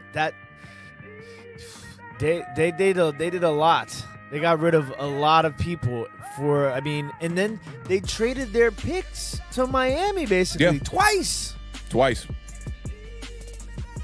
And Miami, was that the year that they took Tua? They took Tua and somebody else, I think. Yeah. They traded Lermy Tunsil for the picks. Yep. Exactly. Yeah, that was interesting, man. Tough. But man, we've been going for a minute here, man. It's been a good show. You know, I've been trying to lift your spirits up a little bit about your Washington football team, man. You got to take them wins, brother. You got to take them wins. No. Listen, I'm excited. It's just I'm trying.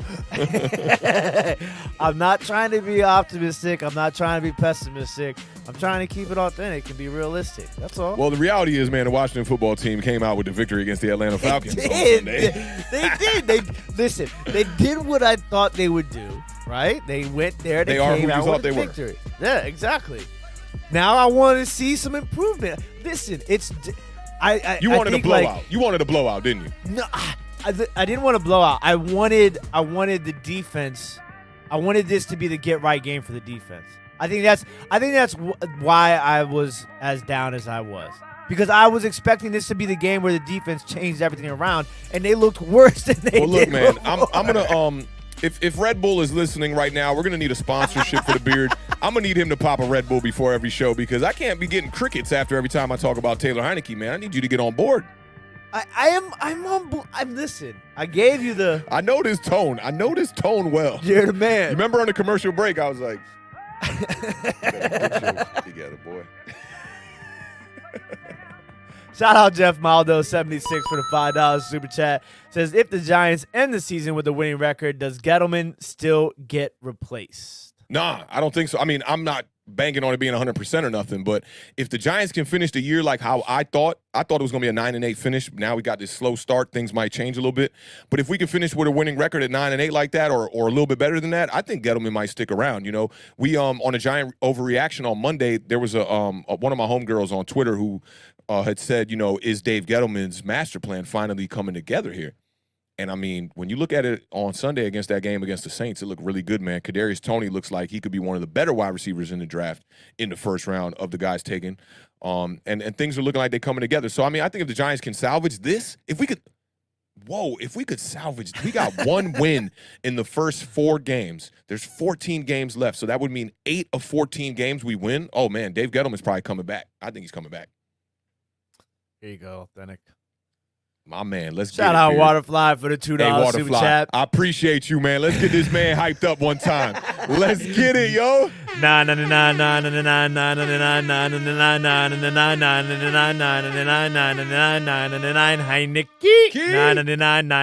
Oh, more. He put 2 more after the Heinicke. Hey, my man Waterfly in the building one time, bro. We needed that, bro. I need them spirits high. I wanted you to come in here like, man, that game was crazy. Came in here like, the defense let us down, and Taylor Heinicke wasn't the best player in the game. What was the kid's name that took the kickback? What was the kid's name? DeAndre Carter. DeAndre Carter was the best player in this game. And shout out to Terry McLaurin. I got to give him his flowers. Bro, I need really flowers with a bouquet. Right, I need them delivered to my front door with a mariachi band playing music with them flowers, bro. We can't just drop the flowers off on the front porch and then leave. Come on. I gave him a note with the flowers too, man. Oh, God. He wrote a letter. My man. My man. I mean, I'm left side. You're strong side. I need you to be, you know, more hyped than me, man. Well, like, what do you want? I can't fake the funk, You man. throw the ball farther when rolling to your strong side, brother. Don't do that. I'm terrible. Did you see what I said about him today on Twitter? I'm a terrible person. I don't even know why I said that. Don't spit your drink out. I'm a terrible person. No, I'm really a good guy. Man. Great guy. Fun show, man. I had a good time on this show, man. You know, I'm trying to keep the spirits high for my New York Giants throughout this week, man, because 1 L, man, it's going to derail us, man, and we'll be back on that losing kind of vibe, you know. I'm trying to have the fans pull up, you know, and have some good energy, man, for the W's, man. You know, and Washington fans, they want that from you too, man. So, I got to get that Red Bull sponsorship. Remember we had it one year over here.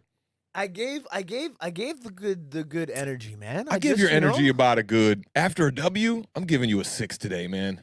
Oh, I'm giving you a 6 today, man. I'll be like, Taylor Heinicke. Just like, I can't size it yet, man. Listen, I'm trying to ease into it, Authentic. What was the statistics for the kid? He was great. You ain't trying to size it. For those of y'all that don't know, outside of the Washington, D.C. market, size means to hype somebody up. You don't got to hype up big stats. Somebody typed that in the chat earlier today. Oh, they did? Yeah. Yeah, Sice is definitely a DC saying for sure. All right, he was 23 of 33 for 290 yards and 3 touchdowns. How many yards? 23 of 33, 290, and 3 touchdowns. Oh, that's amazing. Yeah, I like it. How many interceptions? 0. Shout out to the boy Taylor Heinicke one time in the building. Giants Nation's in the building. If we got to hold up Taylor Heinicke until we play y'all again, we're going to do that, man. Bark Nasty said, I know we about to lose, man. I know it's going to be a tough game, man. Like, it's not one that I'm looking at like, I ain't looking at it like Atlanta, even though we lost that game. I was looking at Atlanta like, man, this is going to be the get back. This is how we get right, man. We're going to take you out, take you to a bar where it's a lot of girls that like to holler at you, get your confidence back up. I thought Atlanta was going to be that kind of game. Wasn't that? Yeah, it wasn't an Urban Meyer style type game. Urban Meyer, man, I ain't get to see it, but does he got any rhythm? He kind of, to his credit, he held his own. He held his own. Like he ain't danced. Like he stood his ground. Like he's, how when you used to go to Marvin, right? Like if you were sitting on the stool at the outside. Yeah. At the outside bar, like he was like in one of those. He was like situations. that. He definitely looked like he was at Marvin for sure. He definitely did. He did. And maybe he did that so he could be like, I wasn't dancing with her. I didn't do anything. Maybe we'll see. I don't know how that conversation is going with his wife right now. Probably not too good. Glock 30's got a good one in the chat. This is the dilemma that has gone. Let me see if you really know your DC. Let me see. Shout out to my homies Rap Tees in the building too one time because they've blessed me with a bunch of gear that I've sported on stream, and one of their shirts tells you exactly how you spell this. CYSE. Wait, that wasn't an option.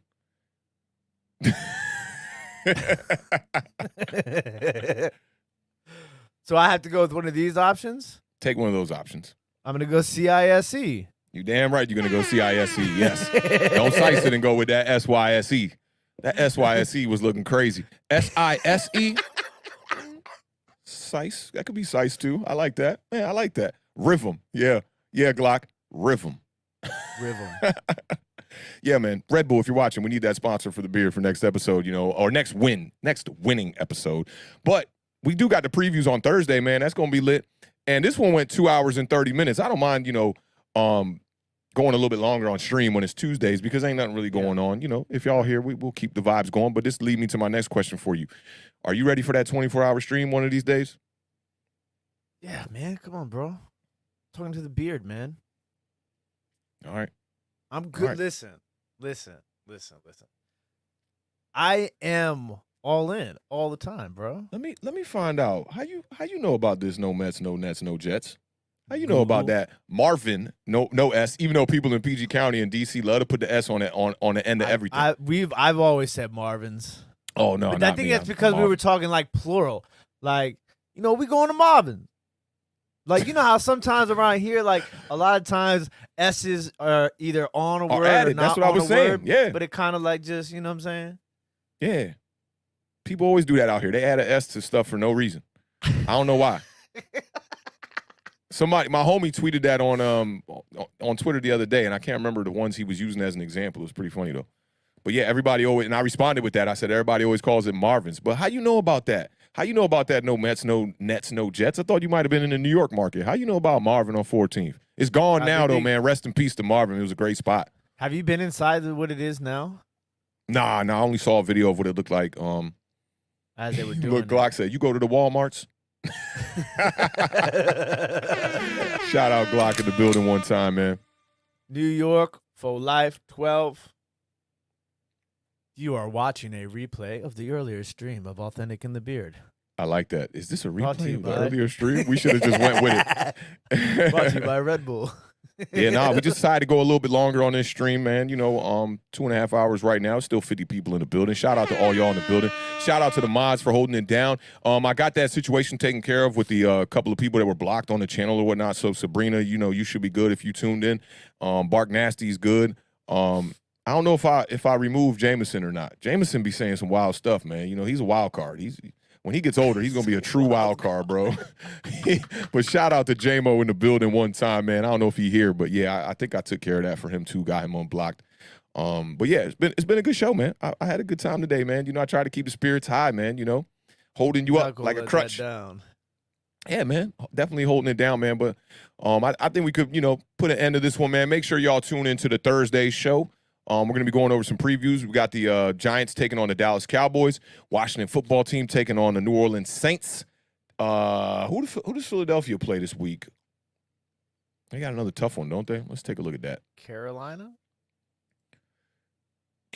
Panthers. They got a tough stretch coming up too, man. Raiders, Bucks there as well. Lions could maybe give them the win. If they lose to the Lions, man, I'm losing all hope for the Philadelphia Eagles. Straight up, Lions are some garbaggio. I picked them for the upset last week too. I was lunching.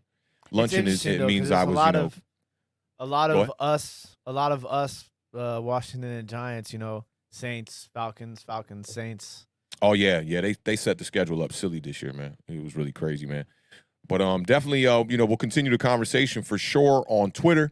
Check us out on Twitter. I'm at Awthentik on Twitter. He's at Tim Walk on Water with a number 2. I still think we need to get that changed, bro. Maybe a 4 for Taylor Heinicke. You're just. How about it? Tim Walk on Water 4. How about it? How about it, man? How about it? Heinicke. Shout out Waterfly with the super chat earlier, man, to get you to say that $9.99. You know, lift your spirits up a little bit. Hey man, I'm coming around, bro. I'm coming around. Yeah. Even, you know, outside of Heinicke, I just want you to be. You know, I know where your energy can be. A 6 for you is like a 12 for me. You know, you be up here, bro. You know, I'm telling you, man. That game. Listen, the game took a lot out of me, man. And revisiting it, like it was upsetting. It was. I don't want to see you in a game like that where y'all lose. Oh, we might have to cancel Tuesday's show. No, never. I'll probably be more energetic when we lose because I'll have that level of heated. anger. You know, I was telling you about when I pulled up on Pest and Hub that one time after we lost, and I didn't even know what was going on. I just heard the tone. I was like, oh, that's the rant voice right there. You know, I got a problem with the team voice. Yeah, that's pretty crazy, man. But definitely appreciate everybody tuning in, man, to the show, man. This was a fun one, man. I had a blast, man. Shout out to Carl Banks one more time for blessing me with the Giants drip, man. This joint is super fire. I can't wait till the weather kind of changes and I can step outside in the Washington, D.C. market rocking all my big blue. They going to be like, what is this? What is this? Who is this guy? It's Awthentik, man. You know, you got to check us out, Awthentik in the Beard. My brother over there, left side. Strong side. Let's see some biceps in the chat before we get up out of here, man. The Beard, any last couple of words for the people in the chat or anything you want to get off your chest before we wrap this one up? Taylor Heinicke, you're the man. Mike, that's for Awthentik. That's for my left side, strong side guy. Damn right.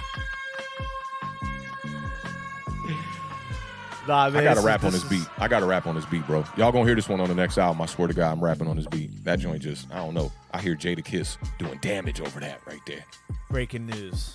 You heard it here first. You heard it here first, man. Awthentik in the Beard, man. Hey, listen, man, it's been a blast, man. Y'all be good out there, man. Y'all know what it is. Left side, strong side, Awthentik in the Beard in the building. We're going to continuously try to give you different kind of content. Switch it up, man. Give you different vibes than what y'all get from different channels and whatnot. Shout out to everybody in the Giants community putting out that great content. I know this week is a fun one. I caught up with a couple of people. I caught up with the Hub. I caught up with Diggy. I caught up with Cop Pizzle this morning. I saw that video. Salute to Cop Pizzle. Glock, I see you in the building. All the day ones in the building. All the day twos in the building. If you just got hip and you a new subscriber like the homie who pulled up, Birdman, one time, salute to you too, man. Spread the word, man. Awthentik in the Beard, man. We got something good going on here. Till we see y'all on Thursday, man. Peace out, everybody. Y'all be good. Peace.